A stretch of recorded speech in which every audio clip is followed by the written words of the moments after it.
Punjabi radio USA ਸੁਣ ਰਹੇ ਸਾਰੇ ਹੀ ਮਾਣਯੋਗ ਅਤੇ ਸਤਿਕਾਰ ਸਰੋਤਿਆਂ ਨੂੰ ਪਿਆਰ ਸਤਿਕਾਰ ਸਹਿਤ ਸਤਿ ਸ਼੍ਰੀ ਅਕਾਲ। ਅਪਡੇਟ ਇਮੀਗ੍ਰੇਸ਼ਨ ਪ੍ਰੋਗਰਾਮ ਲੈ ਕੇ ਹਾਜ਼ਰ ਹੋ ਚੁੱਕੇ ਹਾਂ। ਆਪਣੇ ਨਾਲ US ਇਮੀਗ੍ਰੇਸ਼ਨ ਦੇ ਬਾਰੇ ਗੱਲਬਾਤ ਕਰਨ ਦੇ ਲਈ ਇਸ ਟਾਈਮ ਜੁੜ ਚੁੱਕੇ ਨੇ ਅਟਾਰਨੀ ਜੇ ਟਿਰਕੀਆਣਾ ਜੀ। ਅਟਾਰਨੀ ਟਿਰਕੀਆਣਾ ਜੀ, ਸਵਾਗਤ ਹੈ ਜੀ। ਸਤਿ ਸ਼੍ਰੀ ਅਕਾਲ ਜੀ। ਜੀ ਹਨ। ਸਤਿ ਸ਼੍ਰੀ ਅਕਾਲ ਜੀ ਸਾਰਿਆਂ ਨੂੰ। ਸਾਡੇ ਅੱਜ ਦੇ ਪ੍ਰੋਗਰਾਮ ਨੂੰ ਸਪਾਂਸਰ ਕਰਦੇ ਨੇ ਖਾਲਸਾ ਇੰਸ਼ੋਰੈਂਸ ਏਜੰਸੀ, ਜਿਨ੍ਹਾਂ ਦੇ ਕੋਲੋਂ ਤੁਸੀਂ ਹਰ ਇੱਕ ਤਰੀਕੇ ਦੀ ਇੰਸ਼ੋਰੈਂਸ ਕਰਵਾ ਸਕਦੇ ਹੋ। ਇੰਸ਼ੋਰੈਂਸ ਬਾਰੇ ਪਤਾ ਕਰਨ ਲਈ ਕਾਲ ਕਰ ਸਕਦੇ ਹੋ 408 272 2500 4082722500। ਮੈਡੀਕੇਅਰ ਦੇ ਲਈ ਅਪਲਾਈ ਕਰਨਾ ਚਾਹੁੰਦੇ ਹੋ, ਚੱਲ ਰਹੇ ਮੈਡੀਕੇਅਰ ਦੇ ਵਿੱਚ ਚੇਂਜਸ ਕਰਵਾਉਣਾ ਚਾਹੁੰਦੇ ਹੋ, ਵੱਖ-ਵੱਖ ਪਲਾਨਸ ਬਾਰੇ ਜਾਣਕਾਰੀ ਹਾਸਲ ਕਰਨੀ ਹੈ ਤਾਂ ਕਾਲ ਕਰ ਸਕਦੇ ਹੋ 408 272 2500। ਪੂਰੇ ਅਮਰੀਕਾ ਦੇ ਵਿੱਚ ਇਸ ਦੇ ਲਈ ਤੁਹਾਡੀ ਮਦਦ ਕਰਦੇ ਹਨ। US ਇਮੀਗ੍ਰੇਸ਼ਨ ਦਾ ਹੋਵੇ ਕਿਸੇ ਵੀ ਤਰੀਕੇ ਦਾ ਕੰਮ, ਕਾਲ ਅਟਾਰਨੀ ਜੇ ਟਿਰਕੀਆਣਾ 4159090503 415-909-0503। ਮਨਜੀਤ ਸਿੰਘ ਕੁਲਾਰ, ਅਵਤਾਰ ਸਿੰਘ ਮੰਜ਼ਿਲ ਕਲੋਵਿਸ, ਸਤਨਾਮ ਸਿੰਘ ਅਮਰਜੀਤ ਸਿੰਘ ਦਸਾਂਝ ਸਨੀ ਪਰੇਵਾਲ ਯੂਨੀਵਰਸਿਟੀ, ਲਖਵੀਰ ਸਿੰਘ ਸਮਰਾਟ ਟੈਕਸਸ, ਜਸਪਾਲ ਸਿੰਘ ਯੂਨੀਵਰਸਿਟੀ। ਇਹਨਾਂ ਸਾਰਿਆਂ ਦਾ ਧੰਨਵਾਦ। ਜੇਕਰ ਤੁਸੀਂ ਜਾਂ ਕੋਈ ਹੋਰ ਕਾਰੋਬਾਰ ਵੀ ਇਸ ਪ੍ਰੋਗਰਾਮ ਨੂੰ ਸਪਾਂਸਰ ਕਰਨਾ ਚਾਹੁੰਦੇ ਹੋ, ਸੰਪਰਕ ਕਰ ਸਕਦੇ ਹੋ ਨੰਬਰ 408 722 7698 ਦੇ ਉੱਤੇ। ਗੱਲਬਾਤ ਦਾ ਸਿਲਸਿਲਾ ਜਿਹੜਾ ਉਹ ਸ਼ੁਰੂ ਕਰਾਂਗੇ। ਅੱਜ ਕੁਝ ਚੱਲ ਰਹੀਆਂ ਖਬਰਾਂ ਆ, ਉਸ ਨੂੰ ਲੈ ਕੇ ਜਿਹੜੀ ਉਹ ਆਪਾਂ ਚਰਚਾ ਜਿਹੜੀ ਉਹ ਕਰਾਂਗੇ ਤੇ ਪ੍ਰੋਗਰਾਮ ਦੇ ਵਿੱਚ ਇੱਦਾਂ ਹੀ ਤੁਸੀਂ ਜਿਹੜਾ ਜੁੜੇ ਰਹਿਣਾ। ਵੱਖ-ਵੱਖ ਜਿਹੜੀਆਂ ਨਿਊਜ਼ ਦੇ ਉੱਤੇ ਆਪਾਂ ਜਾਣਕਾਰੀ ਤੁਹਾਡੇ ਨਾਲ ਜਿਹੜੀ ਉਹ ਸ਼ੇਅਰ ਕਰਾਂਗੇ। ਤੇ ਅਟਾਰਨੀ ਟਿਰਕੀਆਣਾ ਜੀ, ਗੱਲਬਾਤ ਖਬਰਾਂ ਤੋਂ ਹੀ ਜਿਹੜੀ ਉਹ ਸ਼ੁਰੂ ਕਰਦੇ ਹਾਂ। ਡਾਕਾ ਪ੍ਰੋਗਰਾਮ ਦੇ ਤਹਿਤ ਪ੍ਰੈਜ਼ੀਡੈਂਟ ਬਾਈਡਨ ਇਹ ਸੋਚ ਰਹੇ ਆ, ਮੂਵ ਕਰ ਰਹੇ ਆ ਵੀ ਜਿਹੜੀ ਉਹਨਾਂ ਦੀ ਵੀ ਹੈਲਥ ਕੇਅਰ ਕਵਰੇਜ ਆ ਉਸ ਨੂੰ ਐਕਸਪੈਂਡ ਜਿਹੜਾ ਉਹ ਕੀਤਾ ਜਾਵੇ, ਜਿਨ੍ਹਾਂ ਨੂੰ ਆਪਾਂ ਡ੍ਰੀਮਰਸ ਵੀ ਆਖ ਦਿੰਦੇ ਆ। ਜੀ ਬਿਲਕੁਲ। ਸੋ ਡਾਕਾ ਦਾ ਪਹਿਲਾਂ ਜਿਹੜਾ ਹੈਗਾ ਡੈਫਰਡ action for childhood arrival programme ਦਾ ਨਾਮ ਹੈਗਾ ਡੈਫਰਡ action for childhood arrival DACA ਡਾਕਾ। ਤੇ ਇਹਨੂੰ ਜਿਹੜਾ ਪ੍ਰੋਗਰਾਮ ਦਾ ਜਿਹੜਾ ਸੀਗਾ ਬਾਮੇ ਨੇ ਲਾਂਚ ਕੀਤਾ ਸੀਗਾ। ਜਿਹਨਾਂ ਨੂੰ ਨਹੀਂ ਪਤਾ ਇਸ ਗੱਲ ਦਾ, ਸੋ ਕਈ ਵਾਰੀ ਕੀ ਹੈ ਕਿ ਸਾਨੂੰ ਬਾਅਦ 'ਚ ਵੀ ਫੋਨ ਆ ਜਾਂਦੇ ਆ ਕਿ ਆਪਾਂ ਜਵਾਕਾਂ ਨਾਲ ਆਏ ਸੀਗੇ, ਡਾਕਾ ਲਈ ਐਲੀਜੀਬਲ ਹੈਗੇ ਕਿ ਨਹੀਂ ਹੈਗੇ। ਸੋ ਪਹਿਲੀ ਗੱਲ ਤਾਂ ਡਾਕਾ ਲਈ ਜਿਹੜੀਆਂ ਨਵੀਆਂ ਫਾਈਲਿੰਗ ਉਹ ਐਕਸੈਪਟ ਨਹੀਂ ਕਰਦੇ, ਸਿਰਫ ਜਿਹੜੇ ਪਹਿਲਾਂ ਅਪਰੂਵ ਹੋਏ ਸੀ ਉਹਨਾਂ ਦੀ ਐਕਸਟੈਂਸ਼ਨ ਵਗੈਰਾ ਗ੍ਰਾਂਟ ਕਰ ਰਹੇ ਆ। ਇਹਦੇ ਉੱਤੇ ਕਾਫੀ ਲਿਟੀਗੇਸ਼ਨ ਸੁਪਰੀਮ ਕੋਰਟ ਤੱਕ ਇਹ 2 ਵਾਰੀ ਰਾਊਂਡ ਮਾਰ ਕੇ ਆਇਆ। ਇਹ ਡਾਕਾ ਵਾਲੇ ਜਿਹੜੇ ਇਹਦੇ ਰਿਲੇਟਿਡ ਕਾਫੀ ਜ਼ਿਆਦਾ ਪੋਲੀਟਿਕਸ ਹੈਗੀਆਂ, ਕਾਫੀ ਕੰਟਰੋਵਰਸ਼ੀਅਲ ਪ੍ਰੋਗਰਾਮ ਸੀਗਾ, ਪਰ ਉੱਦਾਂ ਦਾ ਓਵਰਆਲ ਇਹਦਾ ਕਾਫੀ ਫਾਇਦਾ ਜੇ ਤੁਹਾਨੂੰ ਹੁਣ ਜਦੋਂ ਦੱਸਦੇ ਆ ਤੁਸੀਂ ਆਪੇ ਅੰਦਾਜ਼ਾ ਲਾ ਸਕਦੇ ਆ। ਸੋ ਕੀ ਸੀਗਾ ਪ੍ਰੋਗਰਾਮ ਦਾ ਜਿਹੜਾ ਅਸੈਂਸ ਇਹਦੀ ਪ੍ਰੋਗਰਾਮ ਦੀ ਇਹ ਸੀਗੀ ਕਿ ਕੋਈ ਵੀ ਵਿਅਕਤੀ ਜਿਹੜਾ ਜੂਨ 15 2012 ਤੱਕ 31 ਸਾਲ ਤੋਂ ਥੱਲੇ ਆ ਜਿਹਦੀ ਉਮਰ, ਰਾਈਟ, ਸੋ ਤੇ ਉਹ 2007 ਤੋਂ ਉਰੇ ਰਹਿ ਰਿਹਾ ਅਮਰੀਕਾ ਦੇ ਵਿੱਚ, ਤੇ ਬੇਸਿਕਲੀ 16 ਸਾਲ ਤੋਂ ਛੋਟੀ ਉਮਰੇ ਉਹ ਅਮਰੀਕਾ ਦੇ ਵਿੱਚ ਆਇਆ ਸੀਗਾ। ਸੋ ਜਵਾਕਾਂ ਦੇ ਲਈ ਪ੍ਰੋਗਰਾਮ ਆ ਜਿਹੜੇ 16 ਸਾਲ ਤੋਂ ਪਹਿਲਾਂ ਅਮਰੀਕਾ ਦੇ ਵਿੱਚ ਐਂਟਰ ਕੀਤੇ ਸੀਗੇ 2007 ਤੋਂ ਪਹਿਲਾਂ। ਸੋ 2007 ਤੋਂ ਪਹਿਲਾਂ ਐਂਟਰ ਕੀਤੇ ਸੀ ਤੇ ਜੂਨ 15 2007 ਤੋਂ ਉਹ ਕੰਟੀਨਿਊਸਲੀ ਅਮਰੀਕਾ ਦੇ ਵਿੱਚ ਰਹੇ ਆ ਜੂਨ 15 2012 ਤੱਕ, ਕਦੀ ਛੱਡ ਕੇ ਨਹੀਂ ਗਏ। ਸੋ ਸਿਰਫ ਇਹ ਉਹਨਾਂ ਜਵਾਕਾਂ ਦੇ ਲਈ ਐਪਲੀਕੇਬਲ ਆ।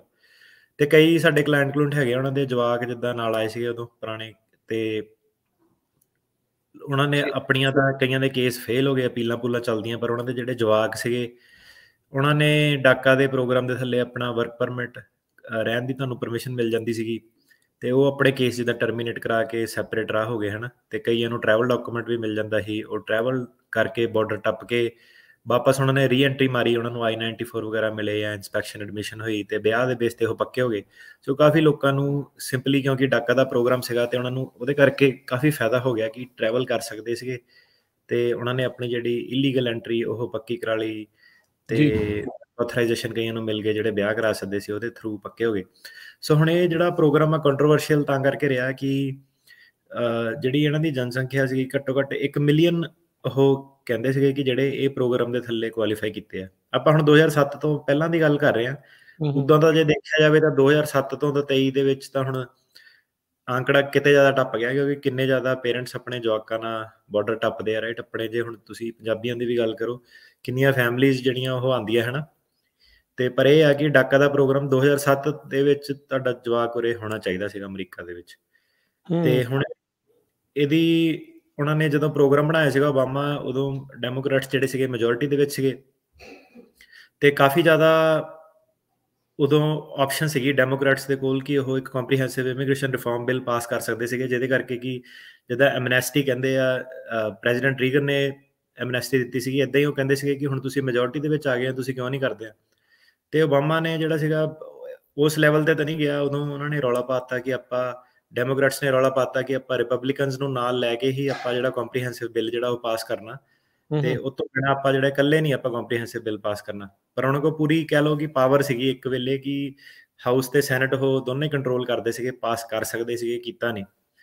ਪਰ ਉਹਨੇ ਓਬਾਮੇ ਨੇ ਦੋ ਬਹੁਤ ਵੱਡੀਆਂ ਚੀਜ਼ਾਂ ਪਾਸ ਕੀਤੀਆਂ। ਇੱਕ ਜਿਹੜਾ ਅਫੋਰਡੇਬਲ ਹੈਲਥ ਕੇਅਰ, ਜਿਹੜਾ ਓਬਾਮਾ ਕੇਅਰ ਜਿਹਨੂੰ ਕਹਿੰਦੇ ਆ, ਤੇ ਉਹਦਾ ਵੀ ਬੜਾ ਵਿਰੋਧ ਹੋਇਆ ਕਿ ਨਹੀਂ ਦੇਣਾ ਚਾਹੀਦਾ, ਇਹ ਸੋਸ਼ਲਿਸਟ ਸਟੇਟ ਬਣਾ ਰਿਹਾ। ਤੇ ਇੱਕ ਆ ਜਿਹੜਾ ਡਾਕਾ ਦਾ ਪ੍ਰੋਗਰਾਮ, ਇਹ ਦੋ ਇਹਦੀਆਂ ਸਭ ਤੋਂ ਵੱਡੀਆਂ ਅਚੀਵਮੈਂਟ ਸੀਗੀਆਂ ਜੀ। ਪਰ ਜਿਹੜਾ ਡਾਕਾ ਦਾ ਪ੍ਰੋਗਰਾਮ ਸੀਗਾ ਉਹਨੂੰ ਕੋਡੀਫਾਈ ਨਹੀਂ ਕੀਤਾ, ਮਤਲਬ ਉਹਨੂੰ ਐਜ਼ ਅ ਲਾਅ ਨਹੀਂ ਉਹਨਾਂ ਨੇ ਪਾਸ ਕੀਤਾ ਕਾਂਗਰਸ ਦੇ। ਉਹ ਵੀ ਉਹ ਕਰ ਸਕਦੇ ਸੀਗੇ, ਉਹਨੂੰ ਅੱਧ ਵਿਚਾਲੇ ਜੇ ਲਿਆ ਕੇ ਛੱਡਤਾ।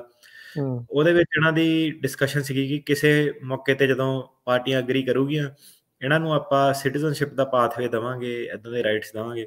ਇਹ 2007 ਤੋਂ ਲੈ ਕੇ ਹੁਣ ਤੱਕ ਦੇਖ ਲਓ 2023 ਤੱਕ ਸਿਟੀਜ਼ਨਸ਼ਿਪ ਉਹ ਸਾਰਾ ਗੋਲਮੋਲ ਹੀ ਘੁੰਮ ਰਿਹਾ ਕੰਮ ਸਾਰਾ। ਤੇ ਦੇਖਣ ਨੂੰ ਹੁਣ ਇਹ ਦੱਸਣ ਦਾ ਮਕਸਦ ਇਹ ਹੈ ਕਿ ਇਹ ਤੋਂ ਤੁਸੀਂ ਪੋਲਿਟਿਕਸ ਸਮਝੋਗੇ ਕੀ ਆ। ਉਹ ਲਾਅ ਪਾਸ ਕਰ ਸਕਦੇ ਸੀਗੇ, ਸਾਰਿਆਂ ਨੂੰ ਪੱਕਾ ਕਰ ਸਕਦੇ ਸੀਗੇ, ਉਹ ਇਹ ਜਿਹੜੇ ਜਵਾਕ ਆ ਇਹਨਾਂ ਨੂੰ ਵੀ ਪੱਕਾ ਕਰ ਸਕਦੇ ਸੀਗੇ, ਪਰ ਉਹਨਾਂ ਨੇ ਕੀਤਾ ਨਹੀਂ। ਉਹ ਜਿਹੜਾ ਲਾਅ ਆ ਉਹਨੂੰ ਇੱਕ ਕਾਂਗਰੈਸ਼ਨਲ ਐਕਟ ਵਾਂਗੂ ਪਾਸ ਕਰ ਸਕਦੇ ਸੀਗੇ, ਪਰ ਉਹਨਾਂ ਨੇ ਕੀਤਾ ਨਹੀਂ। ਉਹਨਾਂ ਨੇ ਇਦਾਂ ਦਾ ਛੱਡਿਆ ਕਿ ਇਹ ਸਬਜੈਕਟ ਟੂ ਕੰਟਰੋਵਰਸੀ ਰਵੇ, ਕੋਰਟਾਂ ਦੇ ਚੱਕਰ ਖਾਵੇ, ਇਹਨਾਂ ਨੂੰ ਸਟੇਟਸ ਚੈਲੰਜ ਕਰਨ। ਤੇ ਦੋਨੋਂ ਪਾਰਟੀਆਂ ਦਾ ਜਿਹੜਾ ਲੱਗਦਾ ਇਦਾਂ ਹੀ ਆ ਕਿ ਇਮੀਗ੍ਰੇਸ਼ਨ ਨੂੰ ਵਿੱਚ ਮੁੱਦਾ ਬਣਾ ਕੇ ਕਿ ਮੁੱਦੇ ਬਣਨੇ ਕਿ ਤੁਹਾਡਾ ਵਾਲਾ ਮੁੱਦਾ, ਸਾਡਾ ਵਾਲਾ ਮੁੱਦਾ। ਦੋਨੋਂ ਪਾਰਟੀਆਂ ਚਾਹੁੰਦੀਆਂ ਕਿ ਇਹ ਮੁੱਦਾ ਜਿਹੜਾ ਬਣਿਆ ਰਵੇ, ਕਿ ਲੋਕਾਂ ਨੂੰ ਕੁਛ ਨਾ ਕੁਛ ਉਹਨਾਂ ਨੂੰ ਟਾਕਿੰਗ ਪੁਆਇੰਟਸ ਆਪਣੇ ਚਾਹੀਦੇ ਆ। ਤੇ ਇਹਨੂੰ ਕੋਈ ਐਡੇ ਐਡੇ ਵਿਦਵਾਨ ਕੰਟਰੀ ਦੇ ਵਿੱਚ ਬੈਠੇ ਆ ਸਾਰਾ ਕੁਛ, ਤੇ ਇਹ ਵਾਲਾ ਇੱਕ ਇੰਨੀ ਸਿੰਪਲ ਜੀ ਇਮੀਗ੍ਰੇਸ਼ਨ ਰੈਗੂਲੇਸ਼ਨ ਆ ਕਿ ਜਿਹੜੇ ਜਵਾਕ ਉਰੇ ਆਏ ਆ, ਆਰਮੀ 'ਚ ਉਹਨਾਂ ਨੇ ਕੰਮ ਕੀਤਾ ਆ, ਇੱਥੋਂ ਦੀ ਸਕੂਲਿੰਗ ਕੀਤੀ ਆ। ਇਹ ਪ੍ਰੋਗਰਾਮ ਇੰਨਾ ਸਟ੍ਰਿਕਟ ਆ ਕਿ ਇਹਦੇ ਵਿੱਚ ਜੇ ਤੁਹਾਨੂੰ DUI ਵੀ ਮਿਲੀ ਹੋਵੇ ਕਿ ਇੱਦਾਂ ਦਾ ਕੁਛ ਵੀ ਆ, ਤਾਂ ਤੁਹਾਨੂੰ ਡਾਕਾ ਦਾ ਜਿਹੜਾ ਵਰਕ ਆਥੋਰਾਈਜੇਸ਼ਨ ਵਗੈਰਾ ਮਿਲ ਨਹੀਂ ਸਕਦੀ। ਮਤਲਬ ਕਿ ਤੁਸੀਂ ਤੁਹਾਡਾ ਕਲੀਨ ਰੈਕਡ ਹੋਣਾ ਚਾਹੀਦਾ ਸਾਰਾ। ਤੇ ਟੈਕਸ ਪੇਅਰ ਜਿਹੜੇ ਕਹਿ ਲਓ ਕਿ ਇੱਥੇ ਦੇ ਜਵਾਕ ਆ ਜਿਹੜੇ ਕੰਟਰੀਬਿਊਟ ਕਰਦੇ ਉਹਨਾਂ ਦੇ ਲਈ ਆ। ਸੋ ਉਹਨਾਂ ਨੂੰ ਵੀ ਇਹ ਐਡਾ ਸੌਖਾ ਜਿਹੜਾ ਕਹਿ ਲਓ ਤੁਸੀਂ ਗ੍ਰੀਨ ਕਾਰਡ ਜਾਂ ਪਾਥਵੇ ਐਮਨੈਸਟੀ ਕਹਿ ਲਓ ਦੇਣਾ ਨਹੀਂ ਚਾਹੁੰਦੇ। ਸੋ ਹੁਣ ਕੀ ਸੀਗਾ ਕਿ 2012 'ਚ ਪ੍ਰੋਗਰਾਮ ਬਣਿਆ, ਲੋਕਾਂ ਨੂੰ ਜਿਹੜੇ ਮਾਈਨਰ ਸੀਗੇ ਕਿ ਉਹਨਾਂ ਦੀ ਡੀਪੋਰਟੇਸ਼ਨ ਹੋਵੇ। ਉਹਨੂੰ ਡੈਫਰਡ ਐਕਸ਼ਨ ਦਾ ਮਤਲਬ ਹੈ ਕਿ ਅੱਜ ਨਹੀਂ ਉਹਨਾਂ ਨੂੰ ਡਿਪੋਰਟ ਕਰਨਾ, ਇਹ ਕੱਚੇ ਆ, ਇਹਨਾਂ ਦਾ ਡੈਫਰ ਕਰ ਦਿਓ, ਕਿਸੇ ਹੋਰ ਡੇਟ ਤੇ ਪਾ ਦਿਓ। ਤੇ ਇਹਦੇ ਕਰਕੇ ਇਹਨਾਂ ਨੂੰ 2-2 ਸਾਲ ਦਾ ਵਰਕ ਪਰਮਿਟ ਵਗੈਰਾ ਤੇ ਰਹਿਣ ਦੀ ਪਰਮਿਸ਼ਨ ਮਿਲਦੀ ਸੀ, ਤੁਸੀਂ ਰੀਨਿਊ ਕਰਾ ਸਕਦੇ ਸੀਗੇ। ਤੇ ਵਿੱਚ ਕਈ ਲਾਅ ਸੂਟ ਹੋਏ, ਤੇ ਜਿਹੜੇ ਨਵੇਂ ਲੋਕ, ਕਈ ਲੋਕ, ਹੁਣ ਸਾਰੇ ਲੋਕਾਂ ਨੂੰ ਪਤਾ ਵੀ ਨਹੀਂ ਲੱਗਦਾ ਰਾਈਟ ਕਿ ਇਦਾਂ ਦਾ ਪ੍ਰੋਗਰਾਮ ਹੈਗਾ। ਕਈ ਲੋਕਾਂ ਨੇ ਅਪਲਾਈ ਨਹੀਂ ਕੀਤਾ, ਫਿਰ ਲਾਅ ਸੂਟ ਵਗੈਰਾ ਹੋਏ ਤਾਂ ਉਹਨਾਂ ਨੇ ਇਹ ਕਿਹਾ ਕਿ ਜਿਹੜੇ ਨਵੇਂ ਬ੍ਰੈਂਡ ਨਿਊ ਕੇਸਿਸ ਹੈਗੇ ਆ ਉਹ ਨਹੀਂ ਆਪਾਂ ਐਕਸੈਪਟ ਕਰਾਂਗੇ। ਸੋ ਹੁਣ ਕੀ ਸੀਗਾ ਕਿ ਕਿਉਂਕਿ ਇਹਦੇ ਵਿੱਚ ਕੋਈ ਲੀਗਲ ਸਟੇਟਸ ਨਹੀਂ ਸੀਗਾ, ਤੁਹਾਡਾ ਪਰਮਨੈਂਟ ਲੀਗਲ ਸਟੇਟਸ ਨਹੀਂ ਸੀਗਾ, ਜਿਹੜੇ ਡਾਕਾ ਦੇ ਬੈਨੀਫਿਸ਼ਰੀ ਸੀਗੇ ਉਹਨਾਂ ਨੂੰ ਕਾਫੀ ਜ਼ਿਆਦਾ ਫੈਡਰਲ ਬੈਨੀਫਿਟਸ ਜਿਹੜੇ ਸੀਗੇ ਉਹ ਨਹੀਂ ਮਿਲਦੇ ਸੀਗੇ। ਫੋਰ ਐਗਜ਼ਾਮਪਲ ਜਿਹੜਾ ਮੈਡੀਕੇਅਰ ਜਾਂ ਅਫੋਰਡੇਬਲ ਕੇਅਰ ਐਕਟ, ਇਹ ਸਾਰੀਆਂ ਚੀਜ਼ਾਂ ਤੁਹਾਨੂੰ ਨਹੀਂ ਮਿਲ ਸਕਦੀਆਂ ਜੇ ਤੁਹਾਡੀ ਲਾਫੁਲ ਪ੍ਰੈਜ਼ੈਂਸ ਨਾ ਹੋਵੇ। ਤੇ ਹੁਣ ਕੀ ਇਹ ਕਰ ਰਹੇ ਆ ਕਿ ਇਹ ਲਾਫੁਲ ਪ੍ਰੈਜ਼ੈਂਸ ਕੀ ਮਤਲਬ ਲਾਫੁਲ ਪ੍ਰੈਜ਼ੈਂਸ ਆਪਾਂ ਕਿਹਨੂੰ ਮੰਨਦੇ ਆ, ਉਹਦੀ ਡੈਫੀਨੇਸ਼ਨ ਨੂੰ ਚੇਂਜ ਕਰ ਰਹੇ ਆ। ਸੋ ਜਿਹੜੀਆਂ ਸਰਕਾਰਾਂ ਉਹ ਕੀ ਕਰਦੀਆਂ ਕਿ ਥੋੜੇ ਜਿਹੜੇ ਅੱਖਰ ਹੁੰਦੇ ਆ, ਇੱਕ ਵਰਡ, ਉਹਦੇ ਹੇਰ ਫੇਰ ਨਾਲ ਕਿ ਲਾਫੁਲ ਪ੍ਰੈਜ਼ੈਂਸ, ਆਪਾਂ ਡਾਕਾ ਨੂੰ ਆਪਾਂ ਲਾਫੁਲ ਪ੍ਰੈਜ਼ੈਂਸ ਮੰਨਣਾ ਕਿ ਨਹੀਂ ਮੰਨਣਾ। ਤੇ ਜਦੋਂ ਸਰਕਾਰਾਂ ਨੇ ਐਗਰੀ ਕਰ ਲਿਆ ਕਿ ਬਈ ਆਪਾਂ ਇਹਨੂੰ ਲਾਫੁਲ ਪ੍ਰੈਜ਼ੈਂਸ ਮੰਗਣਾ, ਇੰਨੀ ਛੋਟੀ ਜਿਹੀ ਫਿਕਸ ਚਾਹੀਦੀ ਹੁੰਦੀ ਆ, ਤੇ ਉਹਦੇ ਬੇਸ ਤੇ ਹੁਣ ਇਹ ਮੈਡੀਕੇਡ ਤੇ ਅਫੋਰਡੇਬਲ ਕੇਅਰ ਐਕਟ ਲਈ ਕੁਆਲੀਫਾਈ ਕਰ ਸਕਦੇ ਆ। ਪਰ ਇਹ ਰੂਲ ਅਜੇ ਫਾਈਨਲਾਈਜ਼ ਨਹੀਂ ਹੋਇਆ, ਫਾਈਨਲਾਈਜ਼ ਅਜੇ ਹੋਣਾ। ਇਹ ਇਹਨਾਂ ਨੇ ਸੁੱਟਿਆ ਵਾ ਕਿ ਡਿਬੇਟ ਹੁਣ ਹੋਵੇ, ਇਸੇ ਮੌਕੇ ਤੇ ਇਹ ਲੈ ਕੇ ਆਏ। ਆਉਣ ਨੂੰ ਤਾਂ ਇਹ ਪਹਿਲੇ ਦਿਨ ਵੀ ਲੈ ਕੇ ਆ ਸਕਦਾ ਹੈਗਾ, ਪਰ ਹੁਣ ਇਹ ਲੈ ਕੇ ਆਇਆ ਕਿ ਇਹਨਾਂ ਨੂੰ ਹੈਲਥ ਕੇਅਰ ਮਿਲਣਾ ਚਾਹੀਦਾ ਕਿ ਨਹੀਂ ਮਿਲਣਾ ਚਾਹੀਦਾ। ਜਿਹੜੇ ਅਮਰੀਕਨਸ ਆ ਉਹ ਇਸ ਚੀਜ਼ ਦੇ ਉੱਤੇ ਡਿਵਾਈਡਡ ਆ ਰਾਈਟ, ਕਿ ਹੁਣ ਤੁਸੀਂ ਕਹੋ ਕਿ ਕਿਸੇ ਨੂੰ ਹੈਲਥ ਕੇਅਰ ਦੇਣਾ ਜਾਂ ਨਹੀਂ ਦੇਣਾ, ਜਿਹੜੇ ਸਪੈਸ਼ਲੀ ਜਿਹੜੇ ਬੰਦੇ ਕੰਮ ਕਰ ਰਹੇ ਕਿ ਪੈਸੇ ਦੇ ਕੇ ਉਹ ਲੈ ਸਕਦੇ ਕਿ ਨਹੀਂ ਲੈ ਸਕਦੇ। ਸੋ ਹੁਣ ਜੇ ਇਹ ਪ੍ਰੋਗਰਾਮ ਜੇ ਰੂਲ ਫਾਈਨਲਾਈਜ਼ ਹੋ ਜਾਂਦਾ, ਇਹ ਪਹਿਲੀ ਵਾਰੀ ਇਦਾਂ ਦਾ ਹੋਊਗਾ ਕਿ ਉਹਨਾਂ ਨੂੰ ਫੈਡਰਲ ਬੈਨੀਫਿਟ ਜਿਹੜੇ ਆ ਉਹ ਮਿਲੂਗੇ। ਤੇ ਫੈਡਰਲ ਬੈਨੀਫਿਟ ਦਾ ਕਾਫੀ ਰੌਲਾ ਰਹਿੰਦਾ, ਤੁਹਾਨੂੰ ਪਤਾ ਹੀ ਆ ਇਸ ਕੰਟਰੀ ਦੇ ਵਿੱਚ ਪੋਲਿਟਿਕਸ ਦੇ ਵਿੱਚ ਕਾਫੀ ਇਹਦਾ ਰੌਲਾ ਰਹਿੰਦਾ। ਤੇ ਕਵਰੇਜ ਜਿਹੜੀ ਹੈਗੀ ਨਾਰਮਲ, ਜਿਹੜੀ ਹੈਲਥ ਇੰਸ਼ੋਰੈਂਸ ਮਾਰਕੀਟ ਪਲੇਸ ਵਗੈਰਾ ਹੈਗੀ, ਜਿੱਦਾਂ ਆਮ ਲੋਕੀ ਕੁਆਲੀਫਾਈ ਕਰਦੇ ਆ, ਉਸ ਹਿਸਾਬ ਨਾਲ ਫਿਰ ਜੇ ਇਹ ਡੈਫੀਨੇਸ਼ਨ ਇਹਨਾਂ ਦੀ ਚੇਂਜ ਕਰ ਦਿੰਦੇ ਆ ਲਾਫੁਲ ਪ੍ਰੈਜ਼ੈਂਸ ਦੀ, ਤੇ ਡਾਕਾ ਵਾਲੇ ਵੀ ਜਿਹੜੇ ਹੈਗੇ ਆ ਉਹ ਸਾਰੇ ਕੁਆਲੀਫਾਈ ਕਰੂਗੇ। ਹੁਣ ਇੱਕ ਟੈਕਸਸ ਦੇ ਵਿੱਚ ਜੱਜ ਸੀਗਾ, ਉਹ ਟੈਕਸਸ ਦਾ ਜੱਜ ਦਾ ਨਾਮ ਹੈਗਾ ਜੱਜ ਐਂਡਰੂ ਹੈਨਨ। ਇਹ ਜਿਹੜਾ ਜੱਜ ਸੀਗਾ, ਹੁਣ ਟੈਕਸਸ, ਮਿਸਿਸਿਪੀ ਵਾਲੀਆਂ ਸਟੇਟਸ ਹੈਗੀਆਂ, ਇਹ ਜ਼ਿਆਦਾਤਰ ਜਿਹੜੇ ਕੋਈ ਵੀ ਇਦਾਂ ਦੇ ਇਮੀਗ੍ਰੇਸ਼ਨ ਦੇ ਫੇਵਰ ਦੇ ਵਿੱਚ ਲਾਅ ਬਣਦੇ ਆ, ਉਹਨਾਂ ਨੂੰ ਚੈਲੰਜ ਕਰਦੀ ਹੈ। ਸੋ ਜਿਹੜੀ ਸਟੇਟ ਆਫ ਟੈਕਸਸ ਹੈਗੀ ਆ, ਫਿਰ ਦੁਬਾਰਾ ਜਿਹੜੇ ਰਿਪਬਲਿਕਨਸ ਹੈਗੇ ਆ ਇਹ ਜੱਜ ਦੇ ਕੋਲ ਚਲੇ ਗਏ, ਤੇ ਦੁਬਾਰਾ ਇਹਨਾਂ ਨੇ ਉੱਥੇ ਇੱਕ ਆਲਰੇਡੀ ਰੂਲਿੰਗ ਪੈਂਡਿੰਗ ਆ, ਤੇ ਇਹ ਕੀ ਕਹਿਣਾ ਚਾਹੁੰਦੇ ਆ ਕਿ ਹੁਣ ਜਦੋਂ ਬਾਈਡਨ ਐਡਮਿਨਿਸਟ੍ਰੇਸ਼ਨ ਆਈ ਸੀਗੀ, ਬਾਈਡਨ ਐਡਮਿਨਿਸਟ੍ਰੇਸ਼ਨ ਨੇ ਇਹ ਕੋਸ਼ਿਸ਼ ਕੀਤੀ ਕਿ ਜਿਹੜਾ ਡਾਕਾ ਦਾ ਪ੍ਰੋਗਰਾਮ ਆ ਜਿਹੜਾ ਇਹਨੂੰ ਕੋਡੀਫਾਈ ਕੀਤਾ ਜਾਵੇ, ਕਿ ਇਹਨੂੰ ਪੱਕਾ ਰੂਲ ਬਣਾ ਦਿੱਤਾ ਜਾਵੇ ਕਿ ਇਹ ਤੋੜਨਾ ਔਖਾ ਹੋ ਜਾਵੇ। ਤੇ ਜਿਹੜੇ ਇਹ ਟੈਕਸਸ ਸਟੇਟ ਹੈਗੀ ਆ, ਤੇ ਜਿਹੜੇ ਉਧਰਲਾ ਵਿੰਗ ਹੈਗਾ, ਇਹਨਾਂ ਨੇ ਲਾਸੂਟ ਫਾਈਲ ਕੀਤਾ ਕਿ ਇਹਨਾਂ ਨੂੰ ਇਦਾਂ ਨਾ ਕੀਤਾ ਜਾਵੇ, ਇਦਾਂ ਦੀ ਰੂਲਿੰਗ ਦਿੱਤੀ ਜਾਵੇ ਕਿ 2 ਸਾਲਾਂ 'ਚ ਜਿਹੜਾ ਡਾਕਾ ਦਾ ਪ੍ਰੋਗਰਾਮ ਹੈਗਾ ਉਹਨੂੰ ਪੂਰਾ ਹੀ ਖਤਮ ਕਰ ਦਿੱਤਾ ਜਾਵੇ। ਤੇ ਜਿਹੜਾ ਹੁਣ ਵਾਈਟ ਹਾਊਸ ਹੈਗਾ ਉਹ ਕਹਿੰਦਾ ਕਿ ਸਾਡੀ ਕਮਿਟਮੈਂਟ ਹੈਗੀ ਆ ਕਿ ਆਪਾਂ ਇਹ ਰੂਲ ਤਾਂ ਪਾਸ ਕਰ ਰਹੇ ਹਾਂ ਕਿ ਹੈਲਥ ਕੇਅਰ ਦੀ ਕਾਸਟ ਬਹੁਤ ਜ਼ਿਆਦਾ ਵਧੀਆਂ ਹੋਈਆਂ ਇੰਸ਼ੋਰੈਂਸ ਦੀਆਂ, ਜਿੰਨੇ ਜ਼ਿਆਦਾ ਮਾਰਕੀਟ ਪਾਰਟਿਸਪੈਂਟ ਹੋਗੇ ਉਹਨਾਂ ਜ਼ਿਆਦਾ ਪ੍ਰੋਗਰਾਮ ਦੇ ਲਈ ਵਧੀਆ। ਤੇ ਇਸ ਤੋਂ ਇਲਾਵਾ ਜਦੋਂ ਐਮਰਜੈਂਸੀ ਦੇ ਵਿੱਚ ਲੋਕਾਂ ਨਾਲ ਡੀਲ ਕਰਨਾ ਪੈਂਦਾ ਤੇ ਸਾਡਾ ਜਿਹੜਾ ਇਨਫਰਾਸਟ੍ਰਕਚਰ ਤੇ ਬਰਡਨ ਬੜਾ ਪੈਂਦਾ, ਸੋ ਆਪਣੇ ਵੱਲੋਂ ਇਹ ਜਸਟੀਫਾਈ ਕਰ ਰਿਹਾ ਕਿ ਆਪਾਂ ਇਹ ਪ੍ਰੋਗਰਾਮ ਜਿਹੜਾ ਲੈ ਕੇ ਆ ਸਕਦੇ ਹਾਂ। ਤੇ 2022 ਦੇ ਅਖੀਰ ਦੇ ਵਿੱਚ ਜਿਹੜੀ ਇਹਨਾਂ ਦੇ ਆંકੜੇ ਕੈਲਕੂਲੇਸ਼ਨ ਹੈਗੀਆਂ, 6 ਲੱਖ ਲੋਕੀ ਹੈਗੇ ਜਿਹੜੇ ਇਸ ਵੇਲੇ ਐਕਟਿਵਲੀ ਡਾਕਾ ਦੇ ਵਿੱਚ ਐਨਰੋਲ ਆ। ਸੋ 6 ਲੱਖ ਲੋਕਾਂ ਨੂੰ ਇਹਨਾਂ ਨੇ ਇੰਸ਼ੋਰੈਂਸ ਦੇਣ ਦਾ ਪ੍ਰੋਮਿਸ ਕਰਨਾ। ਹੁਣ ਉਹਦਾ ਨੰਬਰ ਪਤਾ ਨਹੀਂ ਕਿ ਉਹਦੀ ਕਾਸਟ ਬੈਨੀਫਿਟ ਐਨਾਲਿਸਿਸ ਕੀ ਆ, ਪਰ ਸਰਕਾਰ ਇਹ ਕਹਿੰਦੀ ਹੈ ਕਿ ਇਹ ਬੈਟਰ ਚੀਜ਼ ਆ, ਕਿਉਂਕਿ ਇਹ ਜਿਹੜੇ ਲੋਕੀ ਆ ਇਹ ਅਮਰੀਕਾ 'ਚ ਪੜ੍ਹ ਰਹੇ ਆ, ਕੰਮ ਕਰ ਰਹੇ ਆ, ਮਿਲਟਰੀ 'ਚ ਕਰ ਰਹੇ ਆ, ਤੇ ਇਹਨਾਂ ਦਾ ਕ੍ਰਿਮੀਨਲ ਰੈਕਡ ਨਹੀਂ ਹੈਗਾ। ਤੇ ਜਦੋਂ ਇਹ ਅਫੋਰਡੇਬਲ ਕੇਅਰ ਪਾਸ ਹੋ ਰਿਹਾ ਸੀਗਾ, ਓਬਾਮਾ ਕੇਅਰ ਪਾਸ ਹੋ ਰਿਹਾ ਸੀਗਾ, ਉਦੋਂ ਬੜੀ ਜ਼ਿਆਦਾ ਕੰਟਰੋਵਰਸੀ ਸੀ। ਸਾਰਿਆਂ ਨੂੰ ਯਾਦ ਹੋਵੇ ਕਿ ਹੁਣ ਲੋਕੀ ਬਹੁਤ ਸਪਲਿਟ ਹੋ ਗਏ ਸੀ, ਇੰਸ਼ੋਰੈਂਸ ਤਾਂ ਸਾਰਿਆਂ ਨੂੰ ਚਾਹੀਦੀ ਆ, ਤੇ ਇੱਕ ਉਹਨਾਂ ਦਾ ਆਪਸ ਦੇ ਵਿੱਚ ਰਿਪਬਲਿਕਨ ਤੇ ਡੈਮੋਕ੍ਰੈਟ ਦਾ ਇੱਕ ਕੰਪਰੋਮਾਈਜ਼ ਹੋਇਆ ਸੀਗਾ ਕਿ ਇਹ ਜਿਹੜਾ ਕੱਚੇ ਬੰਦਿਆਂ ਨੂੰ ਨਹੀਂ ਮਿਲਣਾ ਚਾਹੀਦਾ ਪ੍ਰੋਗਰਾਮ ਜਿਹੜਾ ਹੈਗਾ। ਠੀਕ ਹੈ। ਇੱਕ ਤੁਹਾਨੂੰ ਯਾਦ ਹੋਣਾ, ਇੱਕ ਰਿਪਬਲਿਕਨ ਹਾਊਸ ਆਫ ਰਿਪਰੈਜ਼ੈਂਟੇਟਿਵ ਸੀਗਾ ਜੋ ਵਿਲਸਨ, ਉਹਨੇ ਓਬਾਮੇ ਦੇ ਉੱਤੇ ਉੱਚੀ ਉੱਚੀ ਚੀਕਣਾ ਸ਼ੁਰੂ ਕਰਤਾ ਸੀ, ਯੂ ਲਾਏ ਕਿ ਝੂਠ ਬੋਲਦਾ, ਤੂੰ ਝੂਠ ਬੋਲਦਾ, ਵਿੱਚ ਇੰਟਰਪਟ ਕਰਤਾ ਸੀ। ਕਾਫੀ ਕਲਿੱਪ ਜਿਹੜਾ ਫੇਮਸ ਹੋਇਆ ਸੀਗਾ ਜੀ। ਤੇ ਉਦੋਂ ਓਬਾਮਾ ਐਕਚੁਅਲੀ ਇਹ ਕਹਿ ਰਿਹਾ ਸੀਗਾ ਕਿ ਜਿਹੜਾ ਇਹ ਓਬਾਮਾ ਕੇਅਰ ਹੈਗਾ ਇਹ ਕੱਚੇ ਬੰਦਿਆਂ ਨੂੰ ਨਹੀਂ ਮਿਲੂਗਾ, ਤੇ ਉਹ ਕਹਿੰਦਾ ਤੂੰ ਝੂਠ ਬੋਲਦਾ ਹੈ ਨਾ। ਤੇ ਹੁਣ ਪੋਲਿਟਿਕਸ ਦੇਖੋ, ਇਹ ਗੱਲ ਹੈਗੀ 2009 ਦੀ, ਉਦੋਂ ਦਾ ਬੜਾ ਕ੍ਰਿਟਿਸਿਜ਼ਮ ਵੀ ਹੋਇਆ ਸੀ ਕਿ ਤੂੰ ਇਦਾਂ ਬੋਲਿਆ, ਇਹ ਰੇਸਿਜ਼ਮ ਆ, ਤੂੰ ਓਬਾਮੇ ਨੂੰ ਕਿ ਉਹਦੇ ਮਗਰ ਪੈ ਗਏ ਆ। ਪਰ ਹੁਣ ਤੁਸੀਂ ਸਾਰੀਆਂ ਚੀਜ਼ਾਂ ਨੂੰ ਕਨੈਕਟ ਕਰਕੇ ਦੇਖੋ ਕਿ ਉਹਨੇ ਉਦੋਂ ਕਿਹਾ ਸੀਗਾ ਕਿ ਤੂੰ ਝੂਠ ਬੋਲਦਾ, ਤੇ ਕੱਚਿਆਂ ਨੂੰ ਤੂੰ ਬਾਅਦ ਦੇ ਵਿੱਚ ਦੇ ਦੇਣਾ। ਹੁਣ ਜਿਹੜੇ ਡੈਮੋਕ੍ਰੇਟਸ ਆ ਉਹ ਹੌਲੀ ਹੌਲੀ ਉਧਰਲੇ ਪਾਸੇ ਨੂੰ ਜਾ ਰਹੇ ਆ। ਆਪਣਾ ਮੇਰੇ ਹਿਸਾਬ ਨਾਲ ਤਾਂ ਦੇਣਾ ਚਾਹੀਦਾ। ਆਫ ਕੋਰਸ ਤੁਹਾਡੀ ਕੰਟਰੀ 'ਚ ਆਇਆ, ਕੰਮ ਕਰ ਰਹੇ ਆ, ਉਹਨਾਂ ਦੀ ਥੋੜਾ ਗਲਤੀ ਹੈ, ਹੁਣ ਘਰ ਦੇ ਲੈ ਕੇ ਆਏ ਆ। ਹੁਣ ਕੋਈ ਜਵਾਕ ਦੇ ਕੋਲ ਕੋਈ ਚੋਇਸ ਥੋੜਾ ਨਾ ਹੁੰਦੀ ਕਿ ਉਹਨੇ ਅਮਰੀਕਾ ਨਹੀਂ ਜਾਣਾ, ਉਹ ਤਾਂ ਘਰ ਦੇ ਹੁਣ ਜੋ ਕਰੂਗੇ ਫੈਸਲਾ ਕਰੂਗੇ। ਜੇ ਅਗਲਿਆਂ ਦਾ ਕਲੀਨ ਰੈਕਡ ਆ, ਕੰਮ ਕਰ ਰਹੇ ਆ, ਪੜ੍ਹ ਰਹੇ ਆ, ਤਾਂ ਉਹਨਾਂ ਨੂੰ ਆਪਾਂ ਸੈਕੰਡ ਕਲਾਸ ਸਿਟੀਜ਼ਨ ਕਿਉਂ ਟਰੀਟ ਕਰੀਏ? ਹੈਲਥ ਇੰਸ਼ੋਰੈਂਸ ਜਿਹੜੇ ਆਹ ਬੇਸਿਕ ਰਾਈਟ ਹੈਗੇ ਆ, ਆਪਾਂ ਕਿਹੜਾ ਉਹਨਾਂ ਨੂੰ ਕਹਿ ਰਹੇ ਕਿ ਇਹਨਾਂ ਨੂੰ ਗ੍ਰੀਨ ਕਾਰਡ ਦੇ ਦਿਓ ਜਾਂ ਸਿਟੀਜ਼ਨ ਦੇ ਦਿਓ। ਸੋ ਮੇਰੇ ਹਿਸਾਬ ਨਾਲ ਇਹ ਬੜਾ ਫੇਅਰ ਆ। ਪਰ ਏਦਾਂ ਕਿ ਜਿਹੜੇ ਡੈਮੋਕ੍ਰੇਟ ਆ ਉਹ ਵੀ ਤਮਾਸ਼ਾ ਜ਼ਿਆਦਾ ਕਰਦੇ ਆ, ਤੇ ਆਪਣੀ ਜਿਹੜੀ ਪੋਲੀਟੀਕਲ ਮਾਈਲੇਜ, ਜਿਹੜੀ ਵੋਟ ਬੈਂਕ, ਉਹ ਜ਼ਿਆਦਾ ਖੱਟਦੇ ਆ ਕਿ ਲੋਕਾਂ ਨੂੰ ਤਰਸਾ ਕੇ ਕਿ ਸਾਨੂੰ ਵੋਟਾਂ ਪਾਓ, ਇਮੀਗ੍ਰੇਸ਼ਨ ਹੈ ਨਾ ਇਹਦਾ। ਸੋ ਇਹ ਤੁਸੀਂ ਹੁਣ ਤੋਂ ਇਹ ਰੂਲ ਹੁਣ ਪ੍ਰਪੋਜ਼ ਕੀਤਾ, ਫਾਈਲ ਹੋਣਾ ਕਿ ਨਹੀਂ ਹੋਣਾ, ਇਹਨਾਂ ਨੇ ਕਰਨਾ ਕੀ ਹੈ ਕਿ ਇਹਨਾਂ ਨੇ ਇਦਾਂ ਦਾ ਕਈ ਡਰਾਮੇ ਕਰਨੇ ਆ, ਕਈ ਸਾਰੀਆਂ ਟਿਕਟੌਕ ਵੀਡੀਓ ਬਣਨੀਆਂ, ਆਹ ਹੋ ਗਿਆ, ਉਹ ਹੋ ਗਿਆ, ਇਦਾਂ ਹੋ ਗਿਆ, ਉਦਾਂ ਹੋ ਗਿਆ। ਸਾਨੂੰ ਆਲਰੇਡੀ ਕਾਲਾਂ ਆਉਣੀਆਂ ਸ਼ੁਰੂ ਹੋ ਗਈਆਂ ਕਿ ਮੈਨੂੰ ਹੁਣ ਬਾਹਰ ਨਹੀਂ ਜਾਣਾ ਪੈਣਾ, ਮੈਨੂੰ ਇਦਾਂ ਨਹੀਂ ਕਰਨਾ ਪੈਣਾ। ਸੋ ਜਿਹੜੀਆਂ ਆਪਣੀਆਂ ਖਬਰਾਂ ਉਰੇ ਹੈਗੀਆਂ, ਉਹ ਕੋਈ ਇਦਾਂ ਨਹੀਂ ਕਿ ਤੁਹਾਨੂੰ ਕਲਿੱਕ ਬੇਟ ਹੈਗਾ, ਤੁਹਾਨੂੰ ਦੱਸਿਆ ਕਿ ਇਹ ਪਾਸ ਅਜੇ ਹੋਇਆ ਨਹੀਂ ਹੈਗਾ, ਹੈ ਨਾ। ਤੇ ਇੱਕ ਜਿਹੜਾ ਪ੍ਰੋਗਰਾਮ ਦਾ ਦੱਸਣ ਦਾ ਮਕਸਦ ਇਹ ਹੁੰਦਾ ਕਿ ਬੰਦਾ ਗਲਤ ਪੰਗਿਆਂ 'ਚ ਫਸੇ ਨਾ, ਕਿਉਂਕਿ ਹੁਣ ਜਿਹੜਾ ਇਲੈਕਸ਼ਨ ਹੀ ਯਾਰ ਹਰ ਸਾਲ ਇਹਦੇ ਵਿੱਚ ਆਹੀ ਤਮਾਸ਼ਾ ਚੱਲਦਾ ਕਿ ਆਹ ਚੀਜ਼ ਹੋ ਗਈ, ਡੀਪੋਟੇਸ਼ਨ ਵਾਲੇ ਬੰਦਿਆਂ ਨੂੰ ਵਾਪਸ ਬੁਲਾ ਲੈਣਾ, $5000 ਦੇ ਦਿਓ, $10,000 ਦੇ ਦਿਓ। ਸੋ ਅਜੇ ਪ੍ਰੋਗਰਾਮ ਇਹ ਪਾਸ ਇਹਨਾਂ ਨੇ ਪ੍ਰਪੋਜ਼, ਇਹਨਾਂ ਨੇ 100-200 ਕਰਨੇ ਆ, ਪਾਸ ਹੋਣਾ 'ਚੋਂ ਇੱਕ ਅੱਧਾ ਹੋਣਾ, ਉਹ ਵੀ ਮਸਾਂ ਹੀ ਸ਼ਾਇਦ। ਸੋ ਇਹ ਚੀਜ਼ ਦਾ ਧਿਆਨ ਰੱਖਿਓ। ਜੀ ਬਿਲਕੁਲ। ਸੋ ਇਹ ਪ੍ਰਪੋਜ਼ਲ ਆਇਆ ਆ, ਹੁਣ ਦੇਖੋ ਜਿੱਦਾਂ ਤੁਸੀਂ ਕਿਹਾ ਵੀ ਵਿੱਚੋਂ ਕੁਛ ਕੁ ਚੀਜ਼ਾਂ ਪਾਸ ਹੁੰਦੀਆਂ, ਕੁਛ ਕੁ ਚੀਜ਼ਾਂ ਜਿਹੜੀਆਂ ਉਹ ਰਹਿ ਜਾਂਦੀਆਂ ਹੁੰਦੀਆਂ ਆ। ਤੇ ਅਟਰਨੀ ਟੈਕੀਆਣਾ ਜੀ, ਆਪਣੇ ਸਰੋਤਿਆਂ ਨੂੰ ਦੱਸ ਜੀ, ਮਾਫੀ ਚਾਹਾਂਗੇ ਅੱਜ ਤੁਹਾਡੀਆਂ ਜਿਹੜੀਆਂ ਕਾਲਸ ਆ ਉਹ ਨਹੀਂ ਲੈ ਸਕਾਂਗੇ, ਮਾਫੀ ਚਾਹਾਂਗੇ। ਮੋਸਟ ਪ੍ਰੋਬਬਲੀ ਅਗਲੇ ਹਫਤੇ ਤੁਹਾਡੀਆਂ ਜਿਹੜੀਆਂ ਕਾਲਸ ਆਪਾਂ ਲਵਾਂਗੇ।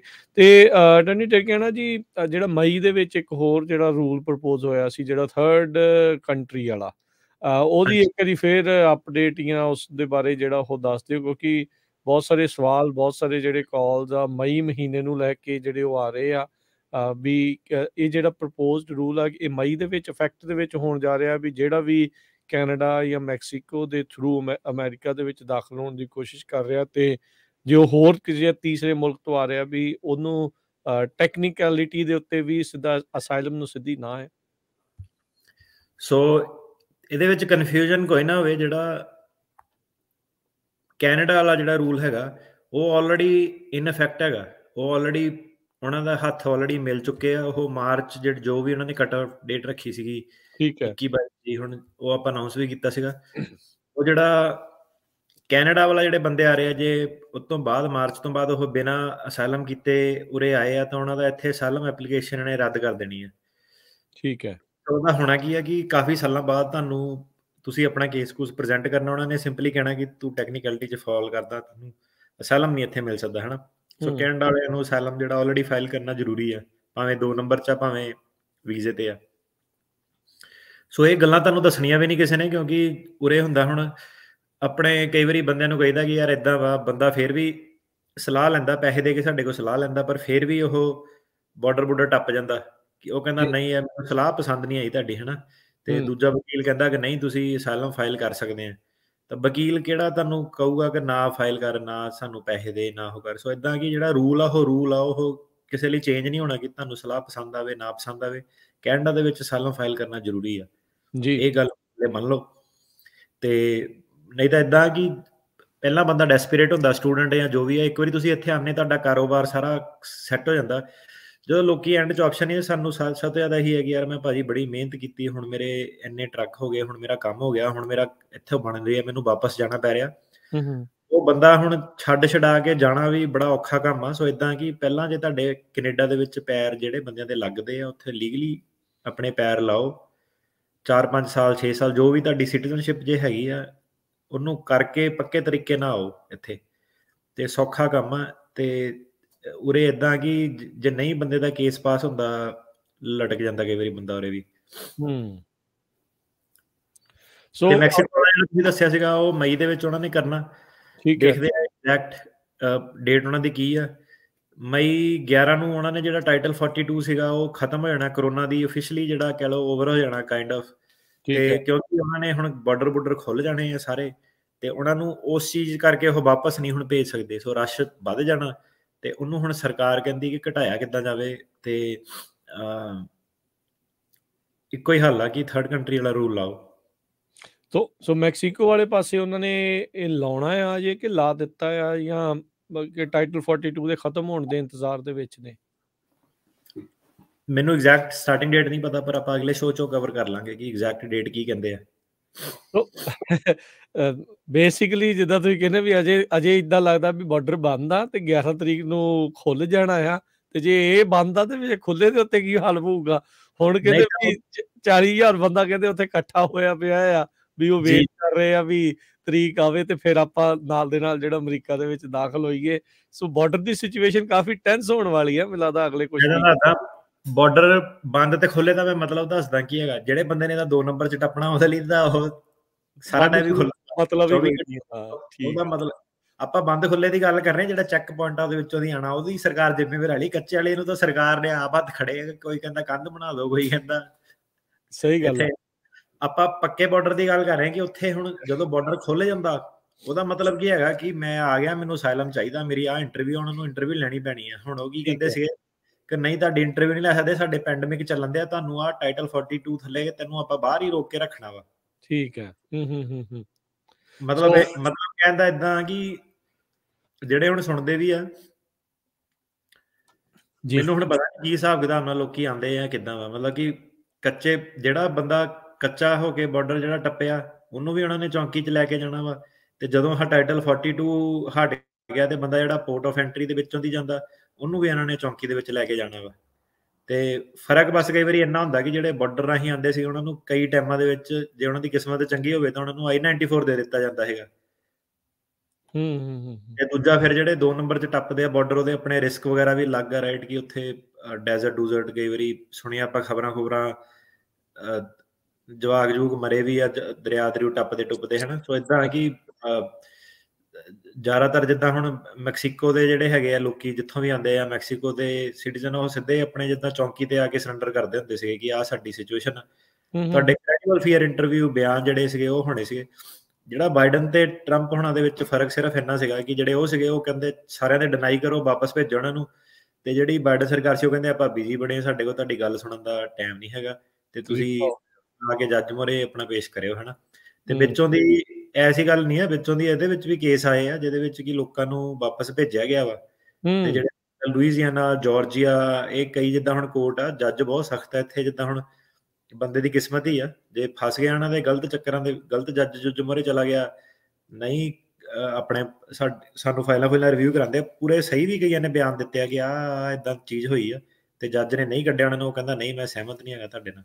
ਉਹਦਾ ਹੁਣ ਅਪੀਲ ਨਹੀਂ ਹੈਗੀ, ਜਿਹੜਾ ਆਪਾਂ ਕੇਸ ਡਿਸਕਸ ਕੀਤਾ ਸੀਗਾ ਵਿਜੇ ਕੁਮਾਰ ਵਾਲਾ। ਹਾਂਜੀ।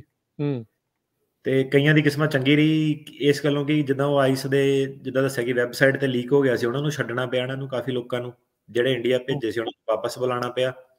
ਤੇ ਕਈਆਂ ਨੂੰ ਜਿਹੜਾ ਕਰੋਨਾ ਕਰਕੇ ਜਿਹੜੇ ਸੀਗੇ ਜ਼ਿਆਦਾ ਰੱਖ ਨਹੀਂ ਸਕਦੇ ਸੀ, ਕਰੋਨਾ ਦੇ ਵਿੱਚ ਸਾਰਿਆਂ ਨੂੰ ਤਕਰੀਬਨ ਅਮਰੀਕਾ ਦੇ ਵਿੱਚ ਛੱਡਣਾ ਪਿਆ। ਤੇ ਹੁਣ ਜਿਹੜਾ ਮਈ ਤੋਂ ਬਾਅਦ ਤਾਂ ਫਿਰ ਦੁਬਾਰਾ ਨਾਰਮਲ ਸਿਨੈਰੀਓ ਜੇ ਹੋ ਗਿਆ, ਤੇ ਦੇਖਦੇ ਆ ਉਹਨੂੰ ਟਾਈਟ ਕਰਦੇ ਆ ਕਿ ਕਿੱਦਾਂ ਕਰਦੇ ਆ। ਨਹੀਂ ਬਿਲਕੁਲ ਜੀ। ਸੋ ਲੈਟਸ ਸੀ ਜਿਹੜਾ ਉਹ ਕੀ ਬਣਦਾ। ਇੱਥੇ ਮੈਂ ਇੱਕ ਚੀਜ਼ ਇਹ ਪੁੱਛਣਾ ਚਾਹੁੰਦਾ, ਹੁਣ ਜਿੱਦਾਂ ਥਰਡ ਕੰਟਰੀ ਵਾਲਾ ਜਿਹੜਾ ਉਹ ਕਹਿੰਦੇ ਆ ਵੀ ਰੂਲ ਆ, ਜਿੱਦਾਂ ਕੈਨੇਡਾ ਵਿੱਚ ਤਾਂ ਹੈਗਾ ਹੀ ਆ ਵੀ ਉਧਰੋਂ ਆ। ਹੁਣ ਜਿਹੜਾ ਕੋਈ ਬਾਰਡਰ ਟੱਪ ਕੇ ਆਇਆ ਆ, ਉਹ ਇਹ ਚੀਜ਼ ਕਿੱਦਾਂ ਸ਼ੋਅ ਕਰਦੇ ਆ ਵੀ ਉਹ ਇੱਧਰੋਂ ਦੀ ਆਇਆ ਜਾਂ ਉੱਧਰੋਂ ਦੀ ਆਇਆ? ਉਹਦੇ ਵਿੱਚ ਫਿਰ ਥਰਡ ਕੰਟਰੀ ਵਾਲਾ ਰੂਲ ਕਿੱਦਾਂ ਲਾਗੂ ਹੋ ਸਕਦਾ ਆ, ਕਿ ਹੁੰਦਾ ਹੈ ਜਾਂ ਨਹੀਂ ਹੁੰਦਾ ਆ? ਜੇ ਤੁਸੀਂ ਥੋੜਾ ਵੀ ਐਕਸਪਲੇਨ ਕਰੋ ਵੀ ਸਿੱਧਾ ਪੋਰਟ ਆਫ ਐਂਟਰੀ ਤੇ ਤਾਂ ਆਇਆ ਨਹੀਂ, ਸਿੱਧਾ ਉਹਨੇ ਇੰਟਰਵਿਊ ਤਾਂ ਦਿੱਤੀ ਨਹੀਂ ਵੀ ਮੈਂ ਇੱਧਰੋਂ ਦੀ ਟੱਪ ਰਿਹਾ ਜਾਂ ਕਿੱਧਰੋਂ ਦੀ ਆਇਆ, ਕਿੱਦਾਂ ਉਹਨਾਂ ਨੂੰ ਪਤਾ ਲੱਗਦਾ ਆ? ਜਿਹੜਾ ਬੰਦਾ ਲੀਗਲੀ ਆਇਆ ਵਾ, ਇਨਸਪੈਕਸ਼ਨ ਐਂਡ ਐਡਮਿਸ਼ਨ, 에ਅਰਪੋਰਟ ਤੇ ਤਾਂ ਕੋਈ ਚਾਂਸ ਹੀ ਨਹੀਂ ਹੈਗਾ ਕਿ ਇੰਟਰਨੈਸ਼ਨਲ 에ਅਰਪੋਰਟ ਤੇ ਬੰਦਾ ਬਿਨਾਂ ਇਨਸਪੈਕਸ਼ਨ ਤੇ ਆ ਜਾਊਗਾ। ਉਹਦੇ ਤਾਂ ਚੜੇ ਦਾ ਜਹਾਜ਼ ਦੀ ਟਿਕਟ ਦਾ ਸਾਰਾ ਸਕੈਨਿੰਗ ਚੈੱਕ ਆ, ਉਹ 'ਚ ਤਾਂ ਕੋਈ ਝੂਠ ਬੰਦਾ ਬੋਲ ਹੀ ਨਹੀਂ ਸਕਦਾ ਕਿ ਮੈਂ ਦਿੱਲੀੋਂ ਚੜਿਆ ਜਾਂ ਨਹੀਂ ਚੜਿਆ। ਹਰ ਜਗ੍ਹਾ ਦਾ ਤੁਹਾਡਾ 에ਅਰਪੋਰਟ ਪਾਸਪੋਰਟ ਟਿਕਟ ਸਕੈਨ ਹੋਣੀ ਆ। ਅਮਰੀਕਾ ਜਾਣਾ ਤੁਹਾਨੂੰ I-94 ਮਿਲਣਾ। ਸੋ ਜਿਹੜਾ ਤਾਂ ਲੀਗਲੀ ਆਇਆ ਡਾਇਰੈਕਟ ਐਂਟਰੀ ਦਾ ਸਿੱਧਾ ਹੀ ਪਤਾ, ਜਿਹੜਾ ਲੀਗਲੀ ਨਹੀਂ ਆਇਆ ਉਹ ਬੰਦੇ ਤੇ ਬਰਡਨ ਪੈਂਦਾ ਕਿ ਤੂੰ ਕਿੱਧਰੋਂ ਆਇਆ ਭਾਈ। ਉਹਦਾ ਦੋ ਹੀ ਤਰੀਕੇ ਆ ਹੁਣ, ਜਾਂ ਤਾਂ ਬੰਦਾ ਆਪਣਾ ਕਹੂਗਾ ਕਿ ਮੈਂ ਮੈਕਸੀਕੋ ਤੋਂ ਆਇਆ, ਜਾਂ ਤਾਂ ਉਹ ਹੁਣ ਸਿੱਧੇ ਬੋਟ ਲੈ ਕੇ ਤਾਂ ਆਣ ਹੋ ਰਿਹਾ ਕਿਊਬਾ ਤੋਂ।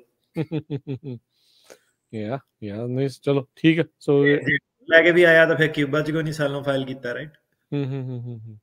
ਹੁਣ ਇਹਦਾ ਤਾਂ ਹੁਣ ਇਹੀ ਹੈ ਕਿ ਜੇ ਤਾਂ ਹੁਣ ਕੰਟਰੀਆਂ 'ਚ ਹੈ ਹੀ ਨਹੀਂਗਾ ਅਸਾਈਲਮ, ਰਾਈਟ, ਉਹਨਾਂ ਦੇ ਵਿੱਚੋਂ ਦੀ ਤਾਂ ਹੁਣ ਫਿਰ ਬੰਦਾ ਮਤਲਬ ਏਦਾਂ ਹੁਣ ਬੰਦਾ ਆਪਣਾ ਹੁਣ ਡਿਪੈਂਡ ਕਰਦਾ। ਹੁਣ ਮੈਕਸੀਕੋ ਨਾਲ ਇਹਨਾਂ ਨੇ ਡੀਲ ਕੀਤੀ ਹੈ, ਰਾਈਟ, ਕਿ ਇਹ ਅਸਾਈਲਮ ਦਊਗੇ। ਸੋ ਅਮਰੀਕਾ ਨੇ ਸਾਰੀ ਪ੍ਰੋਬਲਮ ਤਾਂ ਨਹੀਂ ਉਹ ਸੋਲਵ ਕਰ ਸਕਦੇ, ਪਰ ਕਿਉਂਕਿ ਮੈਕਸੀਕੋ ਰਾਹੀਂ ਜ਼ਿਆਦਾ ਲੋਕੀ ਆਉਂਦੇ ਆ, ਰਾਈਟ, ਕਿੱਥੋਂ ਟੱਪੇ ਆ ਹੁਣ ਉਹ ਜਿਹੜੇ ਡਿਟੈਂਸ਼ਨ ਸੈਂਟਰ 'ਚ ਜਦੋਂ ਜੇਲ੍ਹਾਂ 'ਚ ਜਾਂਦੇ ਆ, ਤਾਂ ਹੁਣ ਜੇ ਮੈਕਸੀਕੋ ਵਾਲਾ ਹੀ ਉਹ ਚੈਪਟਰ ਕਲੋਜ਼ ਕਰ ਦੇਣ ਕਿ ਮੈਕਸੀਕੋ 'ਚ ਅਸਾਈਲਮ ਕਰੋ, ਉਹਨਾਂ ਹੀ ਉਹਨਾਂ ਦਾ 80-90% ਲੋਕੀ ਰੁਕ ਜਾਣੇ ਆ ਜਿਹੜੇ। ਜੀ ਬਿਲਕੁਲ ਹਾਂਜੀ ਜੀ। ਤੇ ਟਰਨੀ ਟਿਕਣਾ ਜੀ, ਫਿਰ ਅਗਲੀ ਆਪਾਂ ਗੱਲ ਕਰਦੇ ਹਾਂ ਗੈਸਟ ਵਰਕਰ ਪ੍ਰੋਗਰਾਮ ਜਾਂ ਹਿਊਮਨ ਟ੍ਰੈਫਿਕਿੰਗ। H-2A ਜਿਹੜੇ ਵੀਜ਼ੇ ਆ, ਇਹਦੇ ਸਿਸਟੈਮਿਕ ਇਸ਼ੂਜ਼ ਜਿਹੜੇ ਕਾਫੀ ਜਿਹੜੇ ਉਹ ਚੱਲ ਰਹੇ ਆ, ਜਿਹਦੇ ਕਰਕੇ ਕਹਿੰਦੇ ਵੀ ਬਹੁਤ ਜ਼ਿਆਦਾ ਵਾਇਲੇਸ਼ਨਸ ਹੁੰਦੀਆਂ ਰਹਿੰਦੀਆਂ। ਕੀ ਇਹ ਪੂਰਾ ਮਾਜਰਾ ਇਸ ਦੇ ਵਿੱਚ? ਜੀ ਸੋ ਕਹਾਣੀ ਸੁਣਾਉਂਦੇ ਤੁਹਾਨੂੰ ਇੱਕ ਜੀ, ਦੋ ਬੰਦਿਆਂ ਦੀ, ਮਾਰੀਓ ਤੇ ਡਿਆਗੋ ਦੀ। ਸੋ ਕੀ ਸੀਗਾ ਕਿ ਕਹਾਣੀ ਜਿਹੜੀ ਸੀ, ਇਹ ਇਨਵੈਸਟੀਗੇਸ਼ਨ ਪਹਿਲਾਂ ਤਾਂ ਬੜੀ ਤਕੜੀ ਜਿਹੜੀ ਹੋਈ ਆ। ਪ੍ਰੋਗਰਾਮ H-2A ਹੈਗਾ ਐਗਰੀਕਲਚਰ ਵਾਲਾ। ਇਹਦੇ ਵਿੱਚ ਵੀ ਸਾਨੂੰ ਕਾਫੀ ਕਾਲਾਂ ਜਿੱਦਾਂ ਆਈਆਂ ਪੰਜਾਬੀਆਂ ਦੀਆਂ, ਫਰੈਜ਼ਨੋ ਵਾਲੀ ਬੈਲਟ ਤੋਂ, ਯੂਬਾ ਸਿਟੀ ਵਾਲੀ ਬੈਲਟ ਤੋਂ, ਕਿ ਮੈਂ ਬੰਦੇ ਬੁਲਾਣੇ ਆ ਇੰਡੀਆ ਤੋਂ। ਸੋ ਪਹਿਲੀ ਗੱਲ ਤਾਂ ਇੰਡੀਆ ਲਈ ਪ੍ਰੋਗਰਾਮ ਹੈ ਨਹੀਂਗਾ ਇਹ। ਜਿਹੜਾ ਇਹਦੇ ਵਿੱਚ ਉਹਨਾਂ ਨੇ ਆਪਣੇ ਕੰਟਰੀ ਲਿਸਟ ਕੀਤੇ ਆ, ਕਾਫੀ ਸਾਰੇ ਲਿਸਟ ਕੀਤੇ ਆ। ਇੰਡੀਆ ਦਾ ਨਾਂ ਨਹੀਂ ਵਿੱਚ ਹੈਗਾ। ਉਹਨਾਂ ਨੇ ਉਹੀ ਕੰਟਰੀ ਲਿਸਟ ਕੀਤੇ ਆ ਜਿਹਦੇ ਵਿੱਚ ਕਿ ਲੋਕੀ ਵਾਪਸ ਮੁੜ ਜਾਂਦੇ ਆ ਕੰਮ ਕਰਕੇ ਵੀਜ਼ੇ ਤੋਂ ਬਾਅਦ, ਫਿਰ ਦੁਬਾਰਾ ਆ ਜਾਂਦੇ। Seasonal worker, agriculture worker, temporary worker, ਉਹਨਾਂ ਦੇ ਜਿਹੜੇ ਇਹ ਪ੍ਰੋਗਰਾਮ ਹੈਗੇ ਆ। ਤੇ ਆਪਣਾ ਤਾਂ ਹੁਣ ਇੰਡੀਆ ਵਾਲਾ ਤਾਂ ਅੰਕੜਾ ਉਹੀ ਆ ਕਿ ਵਾਪਸ ਕੌਣ ਮੁੜਿਆ ਹੋਣਾ, 1% ਵੀ ਨਹੀਂ ਮੁੜੇ ਹੋਣੇ, ਸਾਰੇ ਤਕਰੀਬਨ ਇੱਥੇ ਰਹਿੰਦੇ ਆ। ਸੋ ਇੰਡੀਆ ਹੈ ਨਹੀਂਗਾ। ਤੇ ਜਿਹੜੇ ਦੇਸ਼ ਸੀਗੇ ਵੀ ਤੇ ਜਿਨ੍ਹਾਂ ਦੇ ਲੋਕੀ ਵਾਪਸ ਨਹੀਂ ਜਾਂਦੇ, ਉਹਨਾਂ ਦੇ ਵੀ ਉਹ ਨਾਮ ਜਿਹੜਾ ਸੀਗਾ ਲਿਸਟ ਤੋਂ ਹਟਾ ਦਿੰਦੇ ਆ। ਠੀਕ ਹੈ। ਉਹਨਾਂ ਨੇ ਜਿਹੜੇ ਪ੍ਰੋਗਰਾਮ ਬਣਾਏ ਆ, ਇਹ ਸਿਰਫ ਤਾਂ ਕਰਕੇ ਬਣਾਏ ਆ ਕਿ 6 ਮਹੀਨੇ, 3 ਮਹੀਨੇ, 2 ਮਹੀਨੇ, ਜਿੰਨਾ ਵੀ ਸੀਜ਼ਨ ਉਹਨਾਂ ਦਾ ਚੱਲਦਾ, ਅੰਗੂਰਾਂ ਦਾ, ਸਟ੍ਰਾਬੇਰੀਆਂ ਦਾ, ਬਲੂਬੇਰੀਆਂ ਦਾ, ਉਹ ਲੋਕੀ ਆ ਕੇ ਕੰਮ ਕਰ ਸਕਣ। ਸੋ ਉਹ ਜਿਹੜਾ ਇਹ ਪ੍ਰੋਗਰਾਮ ਸੀਗਾ।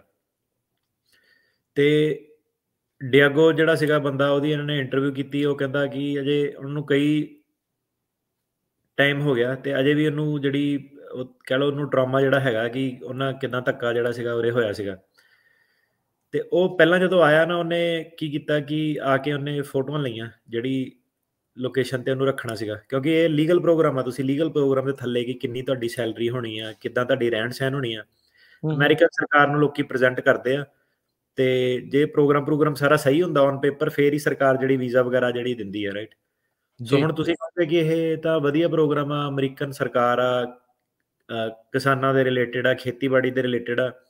ਈਵਨ ਇਹਨਾਂ ਨੇ ਪੈਂਡੈਮਿਕ ਦੇ ਵਿੱਚ ਥੈਂਕ ਯੂ ਵੀ ਕਿਹਾ ਸੀਗਾ ਕਿ ਇਹ ਐਸੈਂਸ਼ੀਅਲ ਵਰਕਰ ਆ, ਇਹਨਾਂ ਨੂੰ ਵੀਜ਼ਾ ਦਿਓ, ਇਹਨਾਂ ਨੂੰ ਲਾਈਨ ਦੇ ਵਿੱਚ ਪਹਿਲਾਂ ਰੱਖੋ ਮੈਡੀਕਲ ਰਿਸਪੌਂਡਰ ਵਾਂਗੂ। ਤੇ ਜੀ ਜੀ ਤੁਹਾਨੂੰ ਦੇਖਣ 'ਚ ਲੱਗਦਾ ਕਿ ਇਹ ਪ੍ਰੋਗਰਾਮ ਬੜਾ ਵਧੀਆ ਹੋਊਗਾ। ਸਾਰੇ ਰਿਪਬਲਿਕਨ ਵੀ ਡੈਮੋਕ੍ਰੈਟ ਵੀ ਬੜੇ ਖੁਸ਼ ਆ ਇਹ ਪ੍ਰੋਗਰਾਮ ਤੋਂ, ਕਿਉਂਕਿ ਇਹ ਪ੍ਰੋਗਰਾਮ ਦੇ ਵਿੱਚ ਤੁਹਾਨੂੰ ਕੋਈ ਗ੍ਰੀਨ ਕਾਰਡ ਜਾਂ ਪਰਮਾਨੈਂਟ ਰੈਜ਼ੀਡੈਂਸ ਸਿਟੀਜ਼ਨ ਕੁਛ ਨਹੀਂ ਮਿਲਦੀ ਤੇ ਲੋਕੀ ਵਾਪਸ ਚਲੇ ਜਾਂਦੇ ਸੀ। ਸੋ ਕਿਸੇ ਨੂੰ ਪ੍ਰੋਬਲਮ ਨਹੀਂ, ਫੂਡ ਸਾਰਿਆਂ ਨੂੰ ਚਾਹੀਦਾ। ਜਿਹੜੇ ਇਵਨ ਰਿਪਬਲਿਕਨ ਵੀ ਹੈਗੇ ਆ, ਉਹਨਾਂ ਦੇ ਵੀ ਫਾਰਮ ਲੈਂਡ ਹੈਗੇ ਆ, ਉਹ ਵੀ ਜਿਹੜੇ ਇਹ ਪ੍ਰੋਗਰਾਮ, ਕਿਉਂਕਿ ਹੁਣ ਜਦੋਂ ਆਪਣੇ ਬਿਜ਼ਨਸ ਦੀ ਗੱਲ ਆਉਂਦੀ ਆ ਤੇ ਹਰੇਕ ਬੰਦੇ ਦਾ ਓਪੀਨੀਅਨ ਡਿਫਰੈਂਟ ਹੁੰਦਾ। ਇਵਨ ਟਰੰਪ ਦੇ ਜਿਹੜਾ ਵਰਜੀਨੀਆ ਦੇ ਵਿੱਚ ਕੋਈ ਵਿਨਯਾਰਡ ਹੈਗਾ, ਉੱਥੇ ਵੀ 35 ਕੁ ਬੰਦੇ ਜਿਹੜੇ ਉਹਦੇ ਕੰਮ ਕਰਦੇ ਆ, ਉਹ ਇਹ ਪ੍ਰੋਗਰਾਮ ਤੇ ਕੰਮ ਕਰਦੇ ਆ। ਤੇ ਮਤਲਬ ਇਸ ਲੈਵਲ ਤੇ ਜਿਹੜੇ ਲੀਡਰ ਲੂਡਰ ਹੈਗੇ, ਉਹਨਾਂ ਦੇ ਵੀ ਗੱਠਜੋੜ ਹੈਗੇ ਆ ਐਗਰੀਕਲਚਰ ਲੌਬੀ ਨਾਲ। ਐਗਰੀਕਲਚਰ ਲੌਬੀ ਵੀ ਬੜੀ ਤਕੜੀ ਇੱਕ ਲੌਬੀ ਜਿਹੜੀ ਹੈਗੀ ਆ। ਸੋ ਉਹਨਾਂ ਨੇ ਵੀ ਜਿਹੜੀ ਆਪਣੀ ਪਕੜ ਇਮੀਗ੍ਰੇਸ਼ਨ ਪ੍ਰੋਗਰਾਮ ਦੇ ਉੱਤੇ ਰੱਖੀ ਹੋਈ ਆ। ਤੇ ਇਦਾਂ ਸੀਗਾ ਕਿ ਕੋਈ ਇਹਨਾਂ ਨੂੰ ਪੁੱਛਦਾ ਨਹੀਂ ਸੀਗਾ, ਗਰੀਬ ਸੀਗੇ ਬੰਦੇ। ਹੁਣ ਇਹਨਾਂ ਦੀ ਇਨਵੈਸਟੀਗੇਸ਼ਨ ਸਾਹਮਣੇ ਆਈ ਆ, ਕਿਉਂਕਿ ਇਹ 2 ਯਾਰ ਬੇਲੀ ਸੀਗੇ ਤੇ ਇਹ ਸੀਗੇ ਇਕੱਠੇ ਪਿੱਛੋਂ ਹੀ, ਉੱਥੋਂ ਹੀ ਕਾਫੀ ਟਾਈਮ ਇਹਨਾਂ ਨੇ ਇਕੱਠਾ ਬਿਤਾਇਆ ਸੀਗਾ, ਭਰਾਵਾਂ ਵਾਂਗੂ ਇਹਨਾਂ ਦਾ ਸਾਂਝ ਸੀਗੀ। ਇਹਨਾਂ ਨੇ ਆ ਕੇ ਫੋਟੋਆਂ ਲੈਣੀਆਂ ਸ਼ੁਰੂ ਕਰਤੀਆਂ। ਸੋ ਪਹਿਲਾਂ ਤਾਂ ਜਿੱਦਾਂ ਸੀਗਾ ਕਿ ਫੋਟੋਆਂ ਜੇ ਉਹਨਾਂ ਨੇ ਲਈਆਂ, ਬਾਥਰੂਮ 2 ਜਣੇ ਸੀਗੇ ਤੇ ਕਹਿੰਦਾ 40-50 ਬੰਦੇ ਜਿਹੜਾ ਸੀਗਾ ਉਹ ਲੇਬਰ ਕੈਂਪ 'ਚ, ਐਗਰੀਕਲਚਰ ਕੈਂਪ 'ਚ ਰਹਿੰਦੇ ਸੀਗੇ। ਤੇ ਉਹ ਜਿਹੜੀ ਬਾਥਰੂਮ ਸੀਗੇ, 2 ਟਾਇਲਟ ਸੀਗੀਆਂ, ਦਰਵਾਜ਼ਾ ਕੋਈ ਨਹੀਂ ਸੀਗਾ ਉਹਦਾ। ਜਿਹੜਾ ਸ਼ਾਵਰ ਸੀਗਾ, ਸ਼ਾਵਰ ਦੇ ਉੱਤੇ ਸ਼ਾਵਰ ਹੈਡ ਨਹੀਂ। ਉਹਨੇ ਸਾਰੀਆਂ ਫੋਟੋਆਂ ਇਹ ਪਬਲਿਸ਼ ਕੀਤੀਆਂ ਤੇ ਉਹਦੇ ਥੱਲੇ ਇੱਕ ਬਾਲਟੀ ਸੀਗੀ, ਸ਼ਾਵਰ ਹੈਡ ਸੀਗਾ ਨਹੀਂ, ਗਰਮ ਪਾਣੀ ਦਾ ਕੋਈ ਇੰਤਜ਼ਾਮ ਨਹੀਂ, ਠੰਡਾ ਪਾਣੀ ਇੱਦਾਂ ਜਿੱਦਾਂ ਸਿੱਧੇ ਕਹਿ ਲਓ ਨਲਕੇ ਵਿੱਚੋਂ ਦੀ ਆਉਂਦਾ। ਤੇ ਬੈੱਡ ਕਹਿੰਦਾ ਸੀਗੇ ਨਹੀਂ, ਜਿੰਨੇ ਬੰਦੇ ਜ਼ਿਆਦਾ ਸੀਗੇ। ਤੇ ਕਹਿੰਦਾ ਜਿਹੜੇ ਬੈੱਡ ਸੀਗੇ, ਕਹਿੰਦਾ ਐਕਚੁਅਲੀ ਜਿਹਨਾਂ ਕੋਲ ਨਹੀਂ ਬੈੱਡ ਸੀਗੇ, ਕਹਿੰਦਾ ਉਹ ਬੰਦੇ ਲੱਕੀ ਸੀਗੇ, ਕਿਉਂਕਿ ਕਹਿੰਦਾ ਜਿਹਨਾਂ ਕੋਲ ਬੈੱਡ ਸੀਗੇ ਉਹਨਾਂ ਨੂੰ ਪ੍ਰੋਬਲਮ ਇਹ ਸੀ ਕਿ ਬੈੱਡ ਸਾਰੇ ਯੈਲੋ ਹੋਏ ਸੀਗੇ, ਸਟੇਨਡ ਹੋਏ, ਤੇ ਉਹ 'ਚ ਟਿਕਸ ਜਿਹੜੇ ਸੀਗੇ ਬੈੱਡ ਦੇ ਵਿੱਚ, ਬੈੱਡ ਬਗਸ ਵਗੈਰਾ ਸੀਗੇ। ਘਰੇ ਕਹਿੰਦਾ ਸਨੇਕ ਜਿਹੜਾ ਸੀਗਾ, ਰੈਟਲ ਸਨੇਕ ਕਹਿੰਦਾ ਘੁੰਮਣ ਦਿਆ ਸੀਗਾ ਖੁੱਲੇ, ਕਿਉਂਕਿ ਹੁਣ ਜਿੱਦਾਂ ਖੇਤਾਂ ਖੁੱਤਾਂ ਦੇ ਵਿੱਚ। ਇੱਕੋ ਕਿਚਨ ਸੀਗੀ, ਕਿਚਨ ਦੇ ਵਿੱਚ ਸਿਰਫ ਇੱਕੋ ਫਰਿੱਜ, ਪੁਰਾਣੇ ਪਤਾ ਨਹੀਂ 15-20 ਸਾਲ ਪੁਰਾਣਾ, ਕਦੀ ਕਲੀਨ ਨਹੀਂ ਕੀਤਾ। ਇਹ ਸਾਰੀਆਂ ਫੋਟੋਆਂ ਜੇ ਤੁਸੀਂ ਚੈੱਕ ਕਰੋਗੇ ਆਨਲਾਈਨ ਵੀ ਤੁਹਾਨੂੰ ਜਿਹੜੀਆਂ ਮਿਲ ਜਾਣੀਆਂ।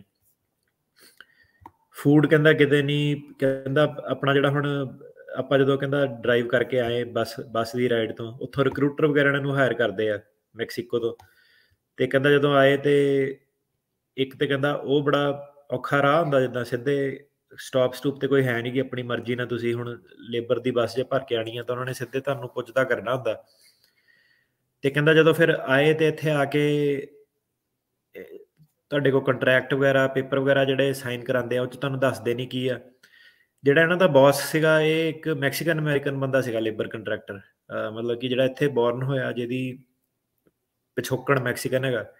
ਤੇ ਜ਼ਿਆਦਾਤਰ ਜਿਹੜਾ ਪ੍ਰੋਗਰਾਮ ਹੈ ਇਹਦੇ ਵਿੱਚ 90% ਜਿਹੜੇ ਹੈਗੇ ਆ ਮੈਕਸੀਕਨ ਲੋਕੀ ਜਿਹੜੇ ਹੈਗੇ ਆ ਉਹ ਹੁੰਦੇ ਆ, ਕਿਉਂਕਿ ਓਬਵੀਅਸਲੀ ਨਾਲ ਲੱਗੇ ਪੈਂਦਾ, ਉਹਨਾਂ ਨੇ ਐਡੀ ਦੂਰ ਕੀ ਕਰਨ ਜਾਣਾ ਜੇ ਉੱਥੋਂ ਦੀ ਉਹ ਲਿਆ ਸਕਦੇ ਆ। ਤੇ ਕਹਿੰਦਾ ਪਹਿਲਾਂ ਇਹਨਾਂ ਨੇ ਸਾਨੂੰ ਆਉਂਦੇ ਸਾਰਿਆਂ ਨੂੰ ਬੁਲਾਇਆ ਕਿ ਤੁਹਾਡੀ ਇੱਕ ਮੀਟਿੰਗ ਰੱਖਣੀ ਆ। ਤੇ ਕਹਿੰਦਾ ਜਿਹੜੀ ਮੀਟਿੰਗ ਸੀਗੀ ਉਹਦੇ ਵਿੱਚ ਕਿ ਉਹਨੇ ਸਿੱਧੇ ਹੀ ਕਹਿੰਦਾ ਸਾਨੂੰ ਲੱਗਿਆ ਕਿ ਪਤਾ ਨਹੀਂ ਕੀ ਚੀਜ਼ ਦੱਸਣੀ ਆ। ਤੇ ਇਹ ਵੀ ਜਿੱਦਾਂ ਹੁਣ ਲੋਕੀ ਆਉਂਦੇ ਆ, ਕਾਫੀ ਸੁਪਨੇ ਲੈ ਕੇ ਆਉਂਦੇ ਆ, ਲੀਗਲ ਬੇਸਿਸ ਤੇ ਆਉਂਦੇ ਆ। ਤੇ ਕਹਿੰਦਾ ਆਉਂਦੇ ਉਹਨੇ ਪਹਿਲਾਂ ਇਹ ਦੱਸਿਆ ਕਿ ਜੇ ਤੁਸੀਂ ਇਹਨੂੰ ਛੱਡ ਕੇ ਗਏ ਬਾਹਰ ਤਾਂ ਤੁਹਾਨੂੰ ਰਿਪੋਰਟ ਕਰ ਦੇਣਾ ਤੇ ਇਮੀਗ੍ਰੇਸ਼ਨ ਵਾਲਿਆਂ ਨੇ ਤੁਹਾਨੂੰ ਫੜ ਲੈਣਾ। ਮਤਲਬ ਉਹਨਾਂ ਨੂੰ ਇਮੀਗ੍ਰੇਸ਼ਨ ਦਾ ਡਰਾਵਾ ਉਹਨਾਂ ਨੇ ਜਿਹੜਾ ਪਾਤਾ। ਤੇ ਇਹਨਾਂ ਕੋਲ ਸਾਰਿਆਂ ਕੋਲ ਕਹਿੰਦਾ ਉਹ ਪਹਿਲਾਂ ਆਉਂਦੇ ਸਾਰੀ ਉਹਨਾਂ ਨੇ ਫਾਰਮ ਸਾਈਨ ਕਰਾ ਲਏ ਕਿ ਤੁਹਾਡਾ ਰਹਿਣ ਸਹਿਣ ਦਾ, ਟਰੈਵਲ ਦਾ ਖਰਚਾ ਆਪਾਂ ਚੱਕਿਆ ਵਾ। ਇੰਗਲਿਸ਼ ਦੇ ਵਿੱਚ ਜਿਹੜਾ ਕੋਈ ਸਾਈਨ ਕਰਾ ਲਿਆ, ਚੱਕਿਆ ਨਹੀਂ ਸੀਗਾ।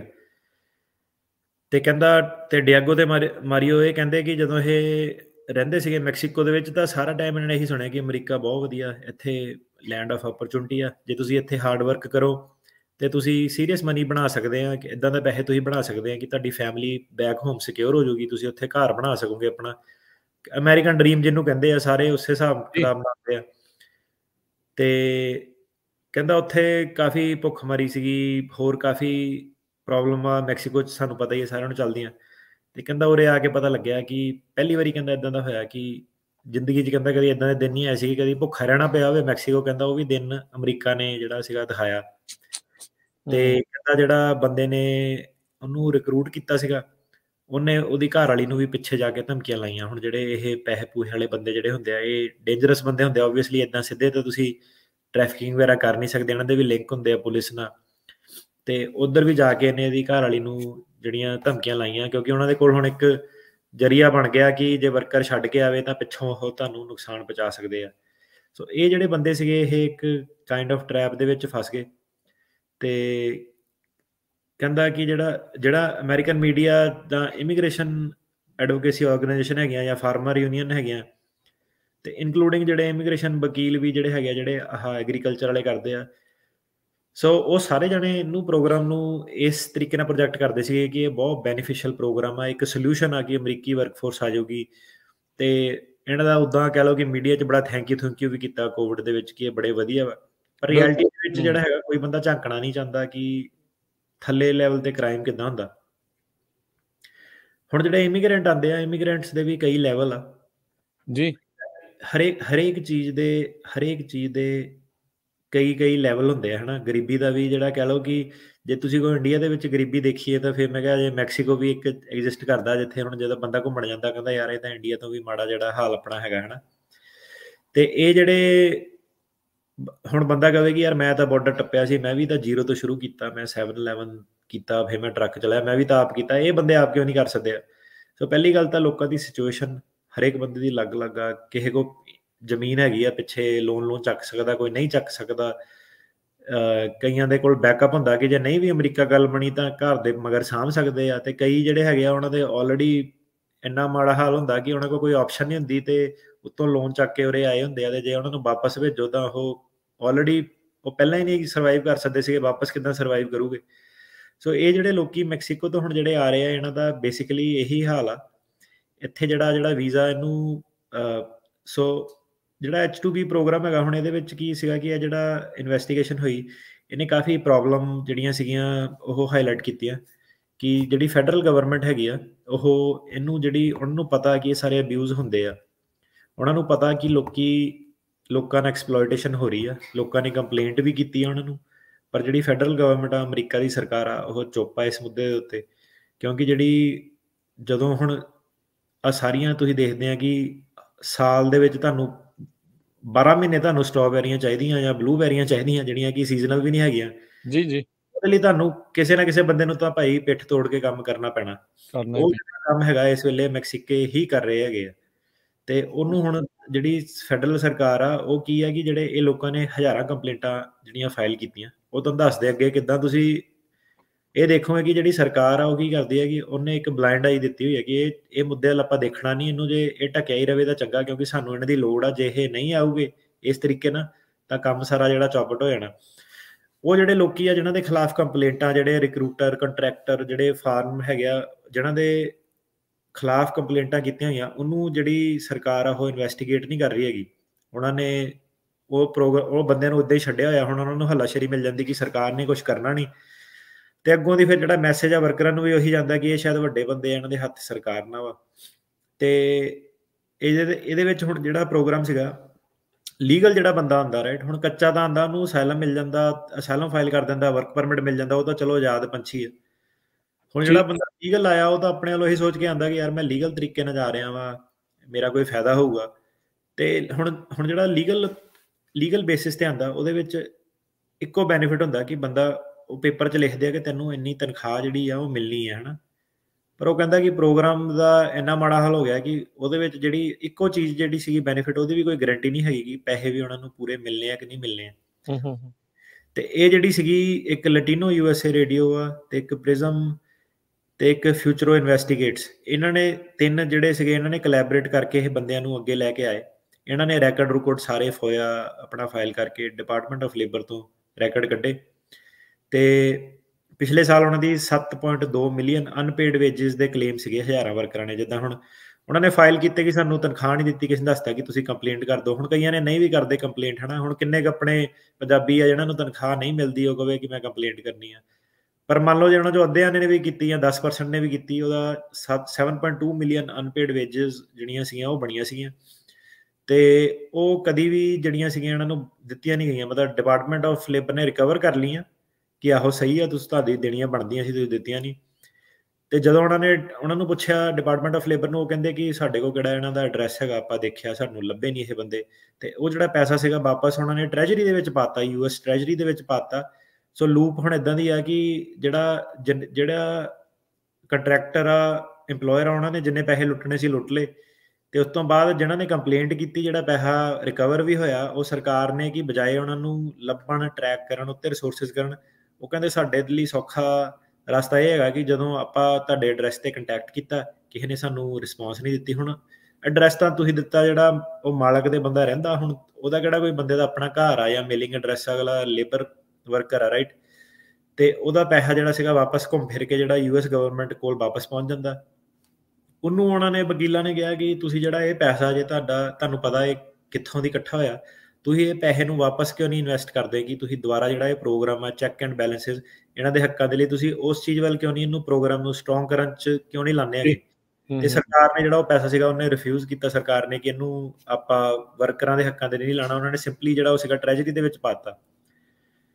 ਤੇ ਮਾਰੀਓ ਤੇ ਡਿਆਗੋ ਜਿਹੜੇ ਸੀਗੇ, ਇਹਨਾਂ ਨੂੰ ਖੇਤੀਬਾੜੀ ਦਾ ਕੰਮ ਕਰਤਾ ਪਹਿਲਾਂ ਹੀ ਆਉਂਦਾ ਸੀਗਾ ਪਿੱਛੋਂ ਦੀ, ਕਿਉਂਕਿ ਇਹ ਆਪਣੇ ਖੇਤੀਬਾੜੀ ਵਾਲੇ ਪਰਿਵਾਰ ਤੋਂ ਸੀਗੇ। ਉੱਥੇ ਮੈਕਸੀਕੋ ਦੇ ਵਿੱਚ ਜਿਹੜੀ ਮੱਕੀ ਹੁੰਦੀ ਆ, ਕਾਫੀ ਹੁੰਦੀ ਆ, ਜਾਂ ਹੋਰ ਫਸਲਾਂ ਜਿਹੜੀਆਂ ਹੁੰਦੀਆਂ ਉਹ ਬੀਜਦੇ ਵਗੈਰਾ ਸੀਗੇ ਜੀ। ਜਦੋਂ ਸਪਰਿੰਗ ਦਾ ਸੀਜ਼ਨ ਹੁੰਦਾ, ਉੱਥੇ ਕਈ ਵਾਰੀ ਉੱਥੇ ਜਿਹੜਾ ਬਰਸਾਤਾਂ ਆ ਜਾਂਦੀਆਂ, ਤੇ ਉਹ ਇੱਧਰ ਨੂੰ ਜ਼ਿਆਦਾਤਰ ਜਿਹੜੇ ਵਰਕਰ ਸੀਗੇ ਉਹ ਕੰਮ ਲੱਭਣ ਆ ਜਾਂਦੇ ਸੀਗੇ। ਤੇ ਹੁਣ ਜਿਹੜਾ ਮੈਕਸੀਕੋ ਦੇ ਵਿੱਚ ਕਾਫੀ ਸਾਰੇ ਪਰਿਵਾਰ ਇਦਾਂ ਦੇ ਹੈਗੇ ਆ। ਹੁਣ ਕਈਆਂ ਦਾ ਸੂਤ ਵੀ ਬੈਠਾ ਹੋਇਆ, ਕਈ ਹੁਣ ਜਿੱਦਾਂ ਵਧੀਆ ਫਾਰਮ ਵਰਕਰ ਆ, ਤਾਂ ਕਈਆਂ ਦਾ ਇਦਾਂ ਦਾ ਸੂਤ ਬੈਠਾ ਹੋਇਆ ਕੰਮ, ਕਿ ਉਹ ਹਰ ਸਾਲ ਜਿੱਦਾਂ 6 ਮਹੀਨੇ ਆਉਂਦੇ ਆ, ਚੱਲ ਜਾਂਦੇ ਆਪਣੇ, ਜਿੱਦਾਂ ਆਪਣੇ ਪੰਜਾਬ 'ਚ ਕੰਮ ਚੱਲਦਾ ਕਿ ਉਹ ਸੀਜ਼ਨ ਦੇ ਵਿੱਚ ਆਉਂਦੇ ਆ, ਚੱਲ ਜਾਂਦੇ ਆ। ਸੋ ਕਈ ਲੋਕਾਂ ਦਾ ਇਹ ਕਰੀਅਰ ਆ ਕਿ ਉਹ ਖਾਨਦਾਨੀ ਕਿ ਜਨਰੇਸ਼ਨਾਂ ਤਾਈਂ, ਕਿ ਬਾਪ ਦਾਦੇ ਦੇ ਟਾਈਮ ਤੇ ਉਹ ਆਉਂਦੇ ਆ ਕੰਮ ਕਰਕੇ, ਜਿਹੜੇ ਸੀ ਚੱਲ ਜਾਂਦੇ ਸੀਗੇ। ਇਮੀਗ੍ਰੇਸ਼ਨ ਤੋਂ ਵੀ ਪਹਿਲਾਂ ਦੀ ਗੱਲ ਆ ਇਹ, ਕਿ ਵਰਕਰ ਜਿਹੜੇ ਆ ਕੇ ਆਪਣੇ, ਹਨਾ, ਜ਼ਿਆਦਾਤਰ ਇਹ ਜਿਹੜੇ ਬਲੂਬੈਰੀਆਂ ਦੇ ਖੇਤਾਂ ਦੇ ਵਿੱਚ, ਜਿਹੜੀ ਸਵੀਟ ਪੋਟੇਟੋ ਹੁੰਦੀ ਆ, ਤੇ ਵਾਟਰਮੈਲਨ ਤੇ ਸੇਬਾਂ ਦੇ ਬਾਗਾਂ ਦੇ ਵਿੱਚ ਇਹ ਕੰਮ ਕਰਦੇ ਸੀਗੇ। ਤੇ ਜ਼ਿਆਦਾਤਰ ਇਹਨਾਂ ਦੇ ਜਿਹੜੇ ਰਿਟੇਲਰ ਹੈਗੇ ਉਹ ਹੈਗੇ ਟ੍ਰੇਡਰ ਜੋ, ਵਾਲਮਾਰਟ ਤੇ ਕਰੋਗਰ। ਤੇ ਇਹਨਾਂ ਨੂੰ ਜਿਹੜੇ ਸਾਰੇ ਜਿਹੜੇ ਇਹ ਮੇਨ ਜਿਹੜੇ ਸਟੋਰ ਆ ਸਾਰੇ, ਇਹ ਫਾਰਮ ਲੇਬਰ ਦੇ ਉੱਤੇ ਜਿਹੜੇ ਡਿਪੈਂਡੈਂਟ ਆ। ਤੇ ਹਰੇਕ ਸਪਰਿੰਗ ਦੇ ਵਿੱਚ ਜਿਹੜੇ ਸੀਗੇ ਕਾਫੀ ਲੋਕੀ ਜਿਹਦਾ ਇੱਥੇ ਆਉਂਦੇ ਆ। ਹੁਣ ਤੁਸੀਂ ਦੇਖੋ ਕਿ ਆਪਣੇ ਵਰਗਾ ਵੀ ਹੁਣ, ਹੈ ਨਾ, ਆਪਾਂ ਕਿਹੜਾ ਕੋਈ ਸ਼ਾਹੀ ਬੰਦੇ ਆ ਕੁਛ ਆ, ਪਰ ਜਦੋਂ ਹੁਣ ਬੰਦਾ ਸਰਦੀਆਂ ਦੇ ਵਿੱਚੋਂ ਦੀ ਨਿਕਲਦਾ ਬਾਹਰ, ਬੰਦਾ ਸ਼ੁਕਰ ਮਨਾਉਂਦਾ ਕਿ ਚੱਲ ਯਾਰ ਸਰਦੀਆਂ ਹਟੀਆਂ, ਸਪਰਿੰਗ ਆਈ ਆ, ਗਰਮੀ ਵਾਲਾ ਮੌਸਮ ਆਇਆ, ਬਾਹਰ ਨਿਕਲੇ ਘੁੰਮੀਏ ਜੀ। ਵਰਕਰ ਤੁਹਾਨੂੰ ਮਿਲ ਜਾਣੇ। ਹੁਣ ਮੈਂ ਕਿਹਾ ਸਾਰਿਆਂ ਨੇ ਅੱਧੀ ਬਾਹਾਂ ਦੀਆਂ ਕਮੀਜ਼ਾਂ ਨਿੱਕਰਾਂ ਪਾਈਆਂ, ਤੁਹਾਨੂੰ ਵਰਕਰ ਇਹ ਮਿਲਣੇ, ਇਹਨਾਂ ਨੇ ਲੌਂਗ ਸਲੀਵਾਂ ਪਾਈਆਂ, ਬੰਡੈਨੇ ਪਾਏ ਉੱਤੇ, ਮੂੰਹ ਤੇ ਰੁਮਾਲ ਬੰਨੇ ਆ। ਇੱਥੇ ਤੁਸੀਂ ਹਾਈਵੇ ਤੇ ਜਾਓਗੇ ਵਾਟਸਨਵਿਲ ਇੱਧਰ ਦੇ ਲਾਗੇ, ਵਾਧੂ ਦਿਸਦੇ ਆ, ਵਾਧੂ ਦਿਸ ਜਾਣੇ। ਪਿੱਠ ਤੇ ਇਹਨਾਂ ਨੇ ਪੈਸਟੀਸਾਈਡ ਵਗੈਰਾ ਉਹ ਚੱਕੇ ਆ, ਮਾਸਕ ਵਗੈਰਾ ਵੀ ਇਹਨਾਂ ਕੋਲ ਪ੍ਰੋਪਰ ਨਹੀਂ ਹੁੰਦੇ। ਤਾਂ ਪੂਰੀਆਂ ਬਾਹਾਂ ਵਾਲੇ ਜਿਹੜੇ ਕੱਪੜੇ ਪਾ ਕੇ ਗਰਮੀਆਂ 'ਚ ਤੁਹਾਨੂੰ ਕੰਮ ਕਰਦੇ ਮਿਲ ਜਾਣੇ ਸੜਕਾਂ ਤੇ ਲੇਬਰ ਉਹਨਾਂ ਦੇ ਵਿੱਚ। ਇਹਦੇ ਵਿੱਚ ਹੁਣ ਕੋਈ ਸ਼ੱਕ ਨਹੀਂ ਹੈਗਾ ਕਿ ਇਹ ਹਾਰਡ ਵਰਕ ਨਹੀਂ ਕਰਦੇ। ਆਪਣੇ ਵੀ ਹੁਣ ਜਿਹੜੇ ਸਟੋਰਾਂ ਤੇ ਕੰਮ ਕਰਦੇ ਆ, ਉਹ ਮੈਂ ਕਿਹਾ ਆਪਣੇ ਮੂੰਹੋਂ ਖੁਦ ਕਹਿੰਦੇ ਆ ਕਿ ਯਾਰ ਇਹ ਜਿੰਨਾ ਪੱਕਾ ਕੰਮ ਇਹ ਕਰ ਸਕਦੇ ਆ, ਕੋਈ ਕੰਮ ਨਹੀਂ ਇਹ ਕਰ ਸਕਦਾ, ਕੋਈ ਇਹਦੇ ਵਿੱਚ ਸ਼ੱਕ ਨਹੀਂ ਕਿਸੇ ਕਿਸਮ ਦਾ, ਹਨਾ। ਜੀ। ਤੇ ਪਰ ਇਹ ਹੁਣ ਜਿਹੜੀ ਰਿਐਲਿਟੀ ਹੈ ਕਿ ਜਿਹੜਾ ਐਗਰੀਕਲਚਰ ਵਰਕ ਹੈਗਾ, ਇਹਦੀ ਹੁਣ ਪੂਰਾ ਦਿਨ ਦੇਖੋ ਤੁਸੀਂ ਬਹਿ ਨਹੀਂ ਸਕਦੇ, ਤੁਹਾਨੂੰ ਸਿੱਧੇ ਸਟ੍ਰੇਟ ਖੜੇ ਨਹੀਂ ਹੋ ਸਕਦੇ। ਤੁਹਾਨੂੰ ਇਹ ਜਿਹੜਾ ਕੰਮ ਹੈਗਾ ਹਾਰਡ ਵਰਕ ਹੈਗਾ, ਹਨਾ, ਕਿ ਤੁਹਾਨੂੰ ਪੂਰਾ ਦਿਨ ਲੱਗੇ ਰਹਿਣਾ ਫਾਰਮ ਦੇ ਵਿੱਚ, ਸਵੇਰ ਤੋਂ ਲੈ ਕੇ ਐਂਡ ਤੱਕ। ਤੇ 6 ਦਿਨ ਦਾ ਇਹਨਾਂ ਦਾ ਜਿਹੜਾ ਕੰਮ, 6 ਦਿਨ ਇਹ ਜਿਹੜੇ ਕੰਮ ਕਰਦੇ ਆ, ਕਿਉਂਕਿ ਇਹਨਾਂ ਦਾ ਹੁਣ ਵਰਕਰਾਂ ਦਾ ਇਦਾਂ ਦਾ ਹੈ ਨਹੀਂ ਕਿ ਹੁਣ ਸੈਟਰਡੇ ਸੰਡੇ ਆ ਗਿਆ ਬੀਚ ਤੇ ਘੁੰਮਣ ਨੂੰ ਜਾਣਾ, ਰਾਈਟ। ਤੇ ਉਹ ਕਹਿੰਦੇ ਕਿ ਇਹ ਜਿੱਦਾਂ ਉਹਨਾਂ ਨੇ ਡੇਟਾ ਕੱਢਿਆ, ਕਿ ਕਹਿੰਦੇ ਹੁਣ ਤੁਹਾਨੂੰ ਜਿੱਦਾਂ ਦੱਸਿਆ ਕਿ ਸਾਲ ਭਰ ਤੁਹਾਨੂੰ ਸੰਤਰੇ ਮਿਲਣ, ਸਟ੍ਰਾਬੇਰੀਆਂ ਮਿਲਣ, ਇਹ ਕਹਿੰਦਾ ਇਹੀ ਫਾਰਮ ਵਰਕਰਾਂ ਦੇ ਲਈ ਪੋਸੀਬਲ ਆ। ਜੇ ਉਦਾਂ ਨਾ ਕਰੀਏ ਤਾਂ ਫਿਰ ਮੈਂ ਕਿਹਾ ਇਹ ਇੰਡਸਟਰੀ ਜਿਹੜੀ ਚੱਲ ਨਹੀਂ ਸਕਦੀ। ਸਹੀ ਗੱਲ। ਹੁਣ ਕੀ ਹੈਗਾ ਕਿ ਇਹਨਾਂ ਦੇ ਉੱਤੇ ਕਰਜ਼ਾ ਬਹੁਤ ਜ਼ਿਆਦਾ ਇੱਕ ਤਾਂ, ਤੇ ਉਸ ਤੋਂ ਬਾਅਦ ਇਹਨਾਂ ਦੀ ਹੈਲਥ ਵਗੈਰਾ ਵੀ ਜ਼ਿਆਦਾ ਦੇਰ ਇਹ ਟਿਕਦੇ ਨਹੀਂ, 10-15 ਸਾਲਾਂ ਜਿਹੜਾ ਨੂੰ ਉਹ ਕਹਿੰਦੇ ਕਿ ਪ੍ਰੋਬਲਮ ਵਗੈਰਾ ਆ ਜਾਂਦੀਆਂ, ਕੋਈ ਨਾ ਕੋਈ ਪ੍ਰੋਬਲਮ ਜਿਹੜੀ ਇਹਨਾਂ ਨੂੰ ਆ ਜਾਣੀਆਂ। ਤੇ ਜ਼ਿਆਦਾਤਰ ਇਹ ਦੇਖਦੇ ਆ ਕਿ ਇਹਨਾਂ ਨੇ ਹੁਣ ਜਿਹੜਾ ਡੇਟਾ ਕੱਢਿਆ ਕਿ ਜਦੋਂ ਇਹ ਵਿਚਾਰੇ ਵਾਪਸ ਹੁਣ ਜਾਂਦੇ ਆ, ਸਾਰਾ ਕੁਝ ਐਂਡ 'ਚ ਹੋ ਜਾਂਦਾ, ਵਾਪਸ ਜਾਂਦੇ ਆ, ਤੇ ਜ਼ਿਆਦਾਤਰ ਇਹਨਾਂ ਦੀਆਂ ਜੇਬਾਂ ਜਿਹੜੀਆਂ ਖਾਲੀ ਰਹਿੰਦੀਆਂ, ਇਹ ਪੈਸੇ ਲੈ ਕੇ ਨਹੀਂ ਜਾਂਦੇ। ਇਹ ਪ੍ਰੋਗਰਾਮ ਜਿਹੜਾ ਸੀਗਾ H2A ਬਣਿਆ ਸੀਗਾ 1986 ਦੇ ਵਿੱਚ। ਤੇ ਇਹ ਜਿਹੜਾ ਪ੍ਰੋਗਰਾਮ ਸੀਗਾ ਇੱਕ ਐਕਸੈਪਸ਼ਨ ਸੀਗੀ US ਇਮੀਗ੍ਰੇਸ਼ਨ ਸਿਸਟਮ ਦੇ ਵਿੱਚ। ਕਿਉਂ ਸੀਗੀ? ਕਿਉਂਕਿ ਜਿਹੜੇ ਬਾਕੀ ਆ ਜਿੱਦਾਂ H1B ਵੀਜ਼ਾ, ਇੰਜੀਨੀਅਰ ਵਾਲਾ ਸਾਰਾ, ਜਾਂ ਫੈਮਿਲੀ ਬੇਸਡ ਵਾਲੇ ਆ, ਸਾਰਿਆਂ ਦੇ ਨੰਬਰ ਇਹਦੇ ਵਿੱਚ ਡਿਲੇ ਆ। ਸੋ ਇਹਨਾਂ ਨੇ ਜਿਹੜਾ ਵਾਲਾ ਵੀਜ਼ਾ ਸੀਗਾ, ਇਹਨੂੰ ਇੱਥੇ ਇਹਨਾਂ ਨੇ ਇੱਕ ਕੈਪ ਨਹੀਂ ਰੱਖੀ ਕੋਈ ਵੀ। ਇਹਨਾਂ ਨੇ ਕਿਹਾ ਕਿ ਇਹ ਲੋੜ ਦੇ ਮੁਤਾਬਿਕ ਆ, ਕਿ ਕਿੰਨੀ ਲੋੜ ਆ ਉਨੇ ਵੀਜ਼ੇ ਤੁਹਾਨੂੰ ਆਪਾਂ ਦੇਵਾਂਗੇ। ਤੇ 2010 'ਚ ਇਹ 75,000 ਸੀਗਾ, ਤੇ 2022 ਦੇ ਵਿੱਚ ਆਪਾਂ ਰੇਡੀਓ ਤੇ ਵੀ ਗੱਲ ਕੀਤੀ ਸੀ ਕਿ ਉਹ ਕਹਿੰਦੇ ਡਿਮਾਂਡ ਬਹੁਤ ਵੱਧ ਗਈ ਆ ਵਰਕਰਾਂ ਦੀ, ਉਹਨਾਂ ਨੇ ਇਹਨੂੰ ਚੱਕ ਕੇ 3,72,000 ਕਰਤਾ, ਤੇ ਇਹ ਜਿੰਨਾ ਮਰਜ਼ੀ ਵਧਾ ਘਟਾ ਸਕਦੇ ਆ। ਹੁਣ ਜਿਹੜੇ H1B ਵਾਲੇ ਆ, ਇੱਥੋਂ ਦੀ ਸਟੂਡੈਂਟ ਵਗੈਰਾ ਹੈਗੇ ਆ, ਜਾਂ ਬਾਹਰੋਂ ਵੀ ਜਿਹੜੇ ਇੰਜੀਨੀਅਰ ਵਗੈਰਾ ਆਉਂਦੇ, ਸਾਰੇ ਜਿਹੜੇ ਡਿਗਰੀ ਵਾਲੇ ਬੰਦੇ ਜਿਹੜੇ ਆਉਂਦੇ ਆ, ਉਹਨਾਂ ਦਾ ਨੰਬਰ ਹੈਗਾ 65,000। ਸੋ ਉਹਦੇ ਕੰਪੈਰੀਜ਼ਨ ਦੇ ਵਿੱਚ ਜਿਹੜਾ ਐਗਰੀਕਲਚਰ ਵਾਲਾ ਹੈਗਾ 3,72,000। ਸੋ ਸਭ ਤੋਂ ਵੱਡਾ ਪ੍ਰੋਗਰਾਮ ਇਹ ਜਿਹੜਾ ਕਹਿ ਲਓ ਹੈਗਾ। ਤੇ ਇਹਦੇ ਵਿੱਚ ਹੁਣ ਕਈ ਸਾਰੀਆਂ ਇਹਨਾਂ ਨੇ ਐਕਸੈਪਸ਼ਨ ਦਿੱਤੀਆਂ, ਕਿਉਂਕਿ ਇਹਨਾਂ ਨੂੰ ਲੋੜ ਆ, ਇਹਨਾਂ ਨੇ ਉਹਦੇ ਹਿਸਾਬ ਨਾਲ ਡਿਮਾਂਡ ਸਪਲਾਈ ਦੇ ਹਿਸਾਬ ਨਾਲ ਇਹਨਾਂ ਨੇ ਆਪਣਾ ਜਿਹੜਾ ਸਾਰਾ ਸੀਗਾ ਸਿਸਟਮ ਸੀਗਾ ਐਡਜਸਟ ਕੀਤਾ ਪਿਆ। ਤੇ ਜਿਹੜੇ EMPLOYER ਆ ਉਹ ਆਲਰੇਡੀ ਤਾਂ ਵੀ ਉਹ ਰੌਲਾ ਪਾਉਂਦੇ ਆ, ਉਹਨਾਂ ਨੂੰ ਇੰਨੇ ਸਸਤੇ ਜਿਹੇ ਲੇਬਰ ਮਿਲਦਾ ਤਾਂ ਵੀ ਕਹਿੰਦੇ ਕਿ ਨਹੀਂ, ਇਹ ਤੁਹਾਡਾ ਪ੍ਰੋਗਰਾਮ ਬੜਾ ਐਕਸਪੈਂਸਿਵ ਆ, ਸਾਨੂੰ ਪੇਪਰ ਵਰਕ ਬੜਾ ਕਰਨਾ ਪੈ ਰਿਹਾ ਵਾ। ਤੇ ਇਸ ਤੋਂ ਬਾਵਜੂਦ ਵੀ ਜਿਹੜਾ ਇਹ ਪ੍ਰੋਗਰਾਮ ਇਹਦੇ ਵਿੱਚ ਕੀ ਹੈ ਕਿ ਪਹਿਲਾਂ ਤੁਸੀਂ ਸ਼ੋਅ ਕਰਨਾ ਹੁੰਦਾ ਕਿ ਸਾਨੂੰ ਅਮਰੀਕਨ ਵਰਕਰ ਕੋਈ ਨਹੀਂ ਮਿਲਦਾ ਕੰਮ ਕਰਨ ਲਈ। ਉਹ ਤਾਂ ਓਬਵੀਅਸਲੀ ਹੁਣ ਤੁਸੀਂ ਪੋਸਟ ਕਰੋਗੇ ਕਿ ਆਜਾ ਖੇਤ 'ਚ ਕੰਮ ਕਰ, ਤੁਹਾਨੂੰ ਕਿੱਥੇ US ਸਿਟੀਜ਼ਨ ਲੱਭਣਾ। ਸੋ ਉਹ ਜਿਹੜੇ ਪ੍ਰੋਸੈਸ ਹੈ ਐਕਚੁਅਲੀ ਇੰਨੇ ਕੋਈ ਔਖੇ ਨਹੀਂ ਹੈਗੇ। ਇਹਦੇ ਵਿੱਚ ਸੌਖੇ ਤਰੀਕੇ ਨਾਲ ਬੰਦਾ ਜਿਹੜਾ ਮੈਕਸੀਕੋ ਤੋਂ ਵਰਕਰ ਵਗੈਰਾ ਆਪਣੇ ਮੰਗਾ ਸਕਦਾ ਵਾ। ਤੇ ਜਿਹੜੀ ਸਰਕਾਰ ਆ ਹੁਣ ਉਹਨੇ ਨਾ ਕੁਛ ਇਹਦੇ ਵਿੱਚ ਧਿਆਨ ਨਹੀਂ ਦਿੱਤਾ ਕਿ ਇਹ ਹੋ ਕੀ ਰਿਹਾ। ਉਹਨਾਂ ਨੇ ਜਿੱਦਾਂ ਨੰਬਰ ਇਹ ਡੇਟਾ ਡੂਟਾ ਇਕੱਠਾ ਕਰਦੇ ਆ, ਜਿਹੜੇ ਆਹ ਅਮੀਰ ਜਿਹੜੇ ਫਾਰਮ ਫੂਰਮ ਓਨਰ ਹੈਗੇ ਆ, ਤੇ ਡੇਟਾ ਇਕੱਠਾ ਕਰਕੇ ਉਹ ਬਸ ਉਹ ਕਹਿੰਦੇ ਠੀਕ ਹੈ, ਇਹਨਾਂ ਨੂੰ ਲੋੜ ਹੈ, ਸਾਨੂੰ ਦੱਸ ਰਿਹਾ ਇੱਕ ਖਾਨਾ ਪੂਰਤੀ ਜੀ ਜਿਹੜੀ ਉਹ ਹੋ ਜਾਂਦੀ ਆ। ਤੇ ਵਰਕਰ ਜਿਹੜੇ ਹੈਗੇ ਆ 86 ਐਲੀਜੀਬਲ ਕੰਟਰੀਜ਼ ਉਹਨਾਂ ਦੇ ਕੋਲ ਹੈਗੀਆਂ। ਜੇ ਮੈਕਸੀਕੋ 86 ਕੰਟਰੀਆਂ, ਹੁਣ ਸਾਰਿਆਂ ਨੂੰ ਨੌਲੇਜ ਤਾਂ ਹੈ ਨਹੀਂ ਕਿ ਅਬਿਊਜ਼ ਹੁੰਦਾ। 90% ਜਿਹੜੇ ਆ ਉਹ ਮੈਕਸੀਕੋ ਤੋਂ ਆਉਂਦੇ ਆ। ਤੇ ਇਹਦਾ ਪ੍ਰੋਸੈਸ ਇਹ ਹੁੰਦਾ ਕਿ ਤੁਸੀਂ ਪਹਿਲਾਂ ਰਿਕਰੂਟਮੈਂਟ ਕਰਦੇ ਆ। ਜੇ ਤੁਹਾਨੂੰ ਇੱਥੇ ਕੋਈ ਵਰਕਰ ਨਹੀਂ ਮਿਲਦਾ ਅਮਰੀਕੀ, ਜਿਹੜਾ ਤੁਹਾਨੂੰ ਕਦੀ ਵੀ ਨਹੀਂ ਮਿਲਦਾ, ਤੇ ਫਿਰ ਤੁਸੀਂ ਅੱਗੇ ਪ੍ਰੋਸੀਡ ਕਰ ਸਕਦੇ ਆ। USCIS ਦੇ ਕੋਲ ਤੁਸੀਂ ਪਟੀਸ਼ਨ ਕਰਦੇ ਆ। ਪਟੀਸ਼ਨ ਜੇ ਤੁਹਾਡੀ ਪਾਸ ਹੋ ਜਾਏ ਤਾਂ ਉਸ ਤੋਂ ਬਾਅਦ ਜਿਹੜੇ ਆਹ ਕੰਟਰੀ ਦੇ ਵਿੱਚ ਵਰਕਰ ਹੈਗੇ ਆ ਐਲੀਜੀਬਲ ਕੰਟਰੀ ਦੇ ਵਿੱਚ, ਉਹ ਤੁਸੀਂ ਵੀਜ਼ੇ ਤੇ ਲੈ ਕੇ ਆ ਸਕਦੇ ਆ, ਹਨਾ। ਸੋ ਜੇ ਕੋਈ ਪੰਜਾਬੀ ਵੀ ਆ ਸੁਣ ਰਿਹਾ, ਜਿਹਦੇ ਵੱਡੇ ਫਾਰਮ ਫੂਮ ਹੈਗੇ ਆ, ਜਿਹਨੂੰ ਵਰਕਰ ਇਹ ਚਾਹੀਦੇ ਇਦਾਂ ਦੇ, ਉਹ ਇਹ ਪ੍ਰੋਗਰਾਮ ਦੇ ਰਿਲਾਈ ਜਿਹੜਾ ਉਹ ਕਰ ਸਕਦਾ, ਹਨਾ। ਤੇ ਅੱਜ ਪਰ ਆਪਾਂ ਗੱਲ ਕਰ ਰਹੇ ਹਾਂ ਕਿ ਜਿਹੜੇ ਵੱਡੇ EMPLOYER ਉਹ ਐਕਸਪਲੋਇਟੇਸ਼ਨ ਕਿੱਦਾਂ ਕਰ ਰਹੇ ਆ। ਤੇ ਹੁਣ ਇਹਦੇ ਵਿੱਚ ਇੱਕ ਉਹਨਾਂ ਨੇ ਲੂਪ ਹੋਲ ਇਹ ਛੱਡਿਆ ਹੋਇਆ ਕਿ ਜਿੱਦਾਂ ਨਾਰਮਲੀ ਇੰਜੀਨੀਅਰਿੰਗ ਦੇ ਕੇਸ ਜਾਂ ਡਿਗਰੀ ਵਾਲਿਆਂ ਦੇ ਕੇਸ ਦੇ ਵਿੱਚ, ਜਾਂ ਹਨਾ ਸਾਡੇ ਵਰਗੇ ਜਿਹੜੇ ਸਟੂਡੈਂਟ ਆਂਦੇ ਆ ਉਹਨਾਂ ਦੇ ਕੇਸ ਦੇ ਵਿੱਚ, ਤੁਸੀਂ ਸੁਣਿਆ ਹੁਣ, ਆਪਾਂ ਵੀ ਕਈ ਵਾਰੀ ਰੇਡੀਓ ਤੇ ਕਿਹਾ ਕਿ ਸਿਰਫ ਜਿਹੜਾ ਇੱਕ US EMPLOYER ਆ ਉਹ ਹਾਇਰ ਕਰ ਸਕਦਾ, ਹੋਰ ਕੋਈ ਚੁੱਲ੍ਹਾ ਨਹੀਂ ਵਿੱਚ ਪੈ ਸਕਦਾ। ਸੋ ਇਹਦੇ ਵਿੱਚ ਉਹਨਾਂ ਨੇ ਇੱਕ ਹੋਰ ਐਕਸੈਪਸ਼ਨ ਕੀਤੀ ਹੈ ਕਿ ਉਹ ਕਹਿੰਦੇ ਹੁਣ ਵਰਕਰ ਬਾਹਰੋਂ ਚਾਹੀਦੇ ਆ। ਤੇ ਇੱਕ ਉਹਨਾਂ ਨੇ ਜਿਹੜਾ ਲੂਪ ਹੋਲ ਇਹਦੇ ਵਿੱਚ ਇਹ ਹੈ ਕਿ ਇੱਕ ਲੇਬਰ ਰਿਕਰੂਟਰ ਜਿਹੜਾ ਹੈਗਾ ਉਹਦੀ ਹੈਲਪ ਤੁਸੀਂ ਲੈ ਸਕਦੇ ਆ। ਹੁਣ ਲੇਬਰ ਰਿਕਰੂਟਰ ਕੌਣ ਆ? ਉਹ ਹੈਗਾ ਤੁਹਾਡਾ ਬੰਦਾ ਜਿਹੜਾ ਫਲੋਰ ਤੇ ਹੈਗਾ ਮੈਕਸੀਕੋ ਜਾਂ ਦੂਜੀ ਕੰਟਰੀ ਦੇ ਵਿੱਚ, ਜਿਹੜਾ ਉੱਥੋਂ ਲੋਕੀ ਇਕੱਠੇ ਕਰਕੇ ਦਿੰਦਾ। ਸੋ ਹੁਣ ਇਹ ਔਨ ਪੇਪਰ ਤਾਂ ਬਹੁਤ ਸੌਖੀ ਗੱਲ ਜਿਹੜੀ ਲੱਗਦੀ ਆ ਕਿ ਚੱਲ ਠੀਕ ਆ, ਇਹ ਇੱਕ ਸਿਸਟਮ ਜਿਹਾ ਖੜਾ ਕਰਤਾ, ਵੇਜਸ ਦੇ ਦੇਣੀਆਂ। ਪਰ ਹੁਣ ਗਰਾਊਂਡ ਦੇ ਵਿੱਚ ਕੀ, ਗਰਾਊਂਡ ਲੈਵਲ ਤੇ ਕੀ ਹੁੰਦਾ ਕਿ ਜਿਹੜਾ ਉਹ ਬੰਦਾ ਵਾ ਮੈਕਸੀਕੋ ਦੇ ਵਿੱਚ ਜਾਂ ਹੋਰ ਕੰਟਰੀਆਂ ਦੇ ਵਿੱਚ, ਉਹ ਲੋਕਾਂ ਨੂੰ ਦਿਖਾਉਂਦਾ ਸੁਪਨੇ ਕਿ ਅਮਰੀਕਾ ਹੈ, ਅਮਰੀਕਾ ਬੜੀ ਲੈਂਡ ਆਫ ਅਪਰਚੁਨਿਟੀ ਹੈ, ਤੁਸੀਂ ਪੱਕੇ ਤਰੀਕੇ ਤੇ ਜਾਣਾ, ਪਰ ਮੈਨੂੰ ਜਿਹੜਾ ਆਪਣਾ ਕਮਿਸ਼ਨ ਆ ਉਹ ਚਾਹੀਦਾ $2,000। ਤੇ ਜਿਹੜੇ ਵਰਕਰ ਇਹਨਾਂ ਨੇ ਇੰਟਰਵਿਊ ਕੀਤਾ ਤੇ 2,000 ਤੋਂ ਲੈ ਕੇ 8,000 ਪਰ ਵਰਕਰ, ਜਿਹੜਾ ਉੱਥੋਂ ਜਿਹੜਾ ਲੇਬਰ ਰਿਕਰੂਟਰ ਆ ਉਹ ਉਹਨਾਂ ਕੋਲ ਉੱਥੋਂ ਪੈਸੇ ਲੈਂਦਾ ਕਿ ਤੁਹਾਡਾ ਨਾਂ ਆਪਾਂ ਲਿਸਟ 'ਚ ਪਾ ਦਾਂਗੇ ਜੀ। ਤੇ US ਗਵਰਨਮੈਂਟ ਜਿਹੜੀ ਹੈਗੀ ਆ, ਇਹਨਾਂ ਨੂੰ ਪਤਾ ਕਿ ਲੇਬਰ ਰਿਕਰੂਟਰ ਇਦਾਂ ਕਰਦੇ ਆ, ਪਰ ਉਹਨਾਂ ਨੇ ਕੋਈ ਉਹਦਾ ਹੱਲ ਨਹੀਂ ਕੱਢਿਆ।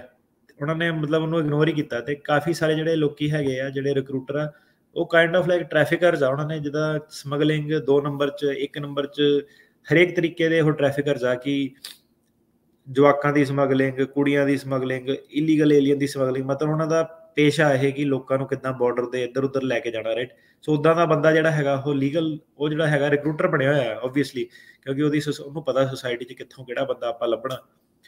ਤੇ ਪੈਂਡੈਮਿਕ ਦੇ ਵਿੱਚ ਕੀ ਹੋਇਆ ਸੀਗਾ ਕਿ ਉਹਨਾਂ ਨੇ ਕਲਾਸੀਫਾਈ ਕਰਤਾ ਕਿ ਇਹ ਜਿਹੜੇ ਲੋਕੀ ਆ ਐਸੈਂਸ਼ੀਅਲ ਵਰਕਰ ਆ, ਤੇ ਸਾਨੂੰ ਇਹ ਬੰਦੇ ਹੋਰ ਜ਼ਿਆਦਾ ਚਾਹੀਦੇ ਆ। ਤੇ ਉਹਨਾਂ ਨੇ ਜਿਹੜੀਆਂ ਪ੍ਰੋਵੀਜ਼ਨਾਂ ਸੀਗੀਆਂ, ਪਹਿਲਾਂ ਹੀ ਅਬਿਊਜ਼ ਬਹੁਤ ਹੋ ਰਿਹਾ ਸੀਗਾ, ਉਹਨਾਂ ਨੇ ਜਿਹੜੀਆਂ ਪ੍ਰੋਵੀਜ਼ਨਾਂ ਸੀਗੀਆਂ ਉਹ ਰਿਲੈਕਸ ਕਰਤੀਆਂ। ਪਹਿਲਾਂ ਕੀ ਸੀਗਾ ਕਿ ਐਮਬੈਸੀ ਦੇ ਵਿੱਚ ਤੁਹਾਨੂੰ ਬੁਲਾਉਂਦੇ ਸੀਗੇ, ਇੰਟਰਵਿਊ ਵਗੈਰਾ ਕਰਦੇ ਸੀਗੇ, ਉੱਥੇ ਪੁੱਛਦੇ ਸੀਗੇ ਕਿ ਤੁਹਾਡੇ ਕੋਲ ਕਿਸੇ ਨੇ ਪੈਸੇ ਤਾਂ ਨਹੀਂ ਲਏ, ਤੇ ਕੋਈ ਹੋਰ ਤੁਹਾਡੇ ਨਾਲ ਧੱਕਾ ਤਾਂ ਨਹੀਂ ਹੋਇਆ। ਤੇ ਹੁਣ ਕੀ ਸੀਗਾ ਕਿ ਪੈਂਡੇਮਿਕ ਕਰਕੇ ਇਹਨਾਂ ਨੇ ਉਹ ਵੀ ਜਿਹੜਾ ਸੀਗਾ ਸਾਰਾ ਬਾਈਪਾਸ ਕਰਤਾ ਕਿ ਸਿੱਧੇ ਇਹਨਾਂ ਨੂੰ ਵੀਜ਼ੇ ਦਿਓ। ਆਪਣੇ ਵੱਲ ਉਹਨਾਂ ਨੇ ਕਿਹਾ ਕਿ ਆਪਾਂ ਜਿਹੜਾ ਪ੍ਰੋਗਰਾਮ ਇਹ ਸੌਖਾ ਕਰ ਰਹੇ ਹਾਂ, ਆਪਾਂ ਲੋਕਾਂ ਦੀ ਹੈਲਪ ਕਰ ਰਹੇ ਹਾਂ। ਤੇ ਉਹਦੇ ਨਾਲ ਕੀ ਹੋਇਆ ਕਿ ਜਿਹੜਾ ਅਬਿਊਜ਼ ਸੀਗਾ ਉਹ ਹੋਰ ਜ਼ਿਆਦਾ ਵੱਧ ਗਿਆ। ਤੇ ਦੋਨੋਂ ਜਿਹੜੀਆਂ ਪਾਰਟੀਆਂ ਹੈਗੀਆਂ ਉਹ ਇਹਦੇ ਵਿੱਚ ਮਿਲੀ ਭਗਤ ਆ ਉਹਨਾਂ ਦੀ। ਸੋ ਕੋਈ ਵੀ ਜਿਹੜਾ ਹੈਗਾ ਕੁਝ ਕਹਿਣਾ ਨਹੀਂ ਚਾਹੁੰਦਾ।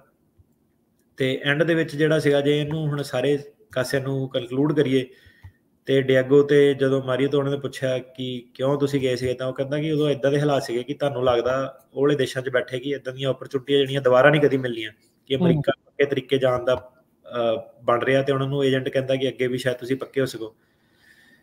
ਤੇ ਕਹਿੰਦਾ ਸਾਡਾ ਕੋਈ ਇਰਾਦਾ ਨਹੀਂ ਸੀਗਾ ਸੀਰੀਅਸਲੀ ਪਹਿਲਾਂ ਅਮਰੀਕਾ ਆਉਣ ਦਾ, ਪਰ ਇਹਦੀ ਘਰ ਵਾਲੀ ਸੀਗੀ, 2 ਜਵਾਕ ਸੀਗੇ, ਤੇ ਛੋਟਾ ਜਿਹਾ ਘਰ ਸੀਗਾ ਪਿੰਡ ਦੇ ਵਿੱਚ, ਤੇ ਕਹਿੰਦਾ ਆਪਣੇ ਹੱਥੀ ਉਹਨਾਂ ਨੇ ਘਰ-ਘੁਰ ਜਿਹੜਾ ਆਪਣਾ ਬਣਾਇਆ ਸੀਗਾ, ਪਰ ਉੱਥੇ ਗਰੀਬੀ ਬਹੁਤ ਜ਼ਿਆਦਾ ਸੀਗੀ, ਸਟਰਗਲ ਬਹੁਤ ਜ਼ਿਆਦਾ ਸੀਗੀ। ਤੇ ਮਾਰੀਓ ਨੂੰ ਆਪਣਾ ਘਰ ਛੱਡ ਕੇ 2 ਘੰਟੇ ਦੂਰ ਕਹਿੰਦਾ ਸਕੂਲ ਸੀਗਾ ਜਵਾਕਾਂ ਦਾ, ਕਹਿੰਦਾ ਆਪਸ਼ਨ ਨਹੀਂ ਸੀਗੀ ਕਿਉਂਕਿ ਪਿੰਡ ਉੱਥੇ ਵੀ ਬੜੇ ਰਿਮੋਟ ਹੈਗੇ ਆ।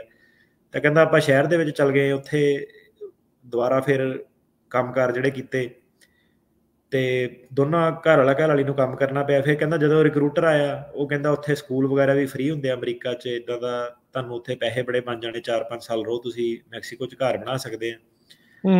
ਤੇ ਉਹ ਕਹਿੰਦਾ ਉੱਥੋਂ ਦੀ ਉਹ ਕਨਵਿੰਸ ਹੋ ਗਿਆ। ਤੇ ਮਾਰੀਓ ਨੂੰ ਡਿਆਗੋ ਜਿਹੜਾ ਦੋਸਤ ਸੀਗਾ, ਉਹ ਬੇਕਰੀ 'ਚ ਮਿਲੇ ਸੀ, ਉੱਥੇ ਕੰਮ ਕਰਦੇ ਸੀਗੇ, ਯਾਰ ਦੋਸਤ ਬਣ ਗਏ ਬੜੇ ਤਗੜੇ। ਤੇ ਇਹਨਾਂ ਦੀ ਬੈਕਗਰਾਉਂਡ ਸੇਮ ਸੀਗੀ ਕਿ ਭੈਣ ਸਿਮਿਲਰ ਫੈਮਿਲੀ ਟਾਈਪ ਬੈਕਗਰਾਉਂਡ ਸੀਗੀ, ਉਹਦੇ ਵੀ ਜਵਾਕ ਜੂਕ ਸੀਗੇ। ਤਾਂ ਉਹ ਦੋਨਾਂ ਨੇ ਫਿਰ ਫੈਸਲਾ ਕੀਤਾ, ਕਹਿੰਦਾ ਇੱਕ ਨੇ ਦੂਜੇ ਨੂੰ ਕਨਵਿੰਸ ਕਰ ਲਿਆ ਕਿ ਚੱਲ ਚੱਲਦੇ ਆ, ਜਾ ਕੇ ਦੇਖਦੇ ਆ। ਤੇ ਦੋਨਾਂ ਨੇ $2500 ਜਿਹੜਾ ਸੀਗਾ ਉਹ ਉਹਨਾਂ ਨੂੰ ਰਿਕਰੂਟਰ ਨੂੰ ਦੇਣਾ ਪਿਆ, ਤੇ $2500 ਇਹਨਾਂ ਕੋਲ ਸੀਗਾ ਨਹੀਂ, ਇਹਨਾਂ ਨੇ ਲੋਨ ਚੱਕ ਕੇ ਜਿਹੜਾ ਦਿੱਤਾ। ਉੱਥੇ ਮੈਕਸੀਕੋ ਦੇ ਵਿੱਚ $50 ਤੁਸੀਂ ਹਫਤੇ ਦੇ ਜਿਹੜਾ ਬਣਾਉਂਦੇ ਆ ਐਜ਼ ਅ ਲੇਬਰ। ਤੇ ਜਦੋਂ ਉਹ ਆਉਣ ਲੱਗਿਆ ਅਮਰੀਕਾ, ਉਸ ਤੋਂ ਪਹਿਲਾਂ ਉਹਨੂੰ ਪਤਾ ਲੱਗਿਆ ਡਿਆਗੋ ਨੂੰ ਕਿ ਉਹਦੀ ਘਰ ਵਾਲੀ ਪ੍ਰੈਗਨੈਂਟ ਆ, ਤੇ ਜਦੋਂ ਉਹਦੇ ਫਿਰ ਪੇਪਰ ਬਣ ਗਏ, ਉਦੋਂ 6 ਮੰਥਸ ਉਹ ਪ੍ਰੈਗਨੈਂਟ ਸੀਗੀ। ਤੇ ਜਿਹੜੀ ਉਹਦੀ ਘਰ ਵਾਲੀ ਨੂੰ ਵੀ ਉਹਨਾਂ ਨੇ ਇੰਟਰਵਿਊ ਕੀਤਾ, ਉਹ ਕਹਿੰਦੀ ਕਿ ਮੈਨੂੰ ਵੀ ਇਹੀ ਲੱਗਿਆ ਕਿ ਇਦਾਂ ਦਾ ਮੌਕਾ ਜਿਹੜਾ ਕਦੀ ਦੁਬਾਰਾ ਨਹੀਂ ਮਿਲਣਾ, ਤੇ ਜਾਊਗਾ ਇਹ 6 ਮਹੀਨੇ ਸਾਲ ਦੇ ਵਿੱਚ ਸੈੱਟ ਸੁੱਟ ਹੋ ਜਾਊਗਾ, ਫਿਰ ਮੈਨੂੰ ਵੀ ਬੁਲਾ ਲੂਗਾ।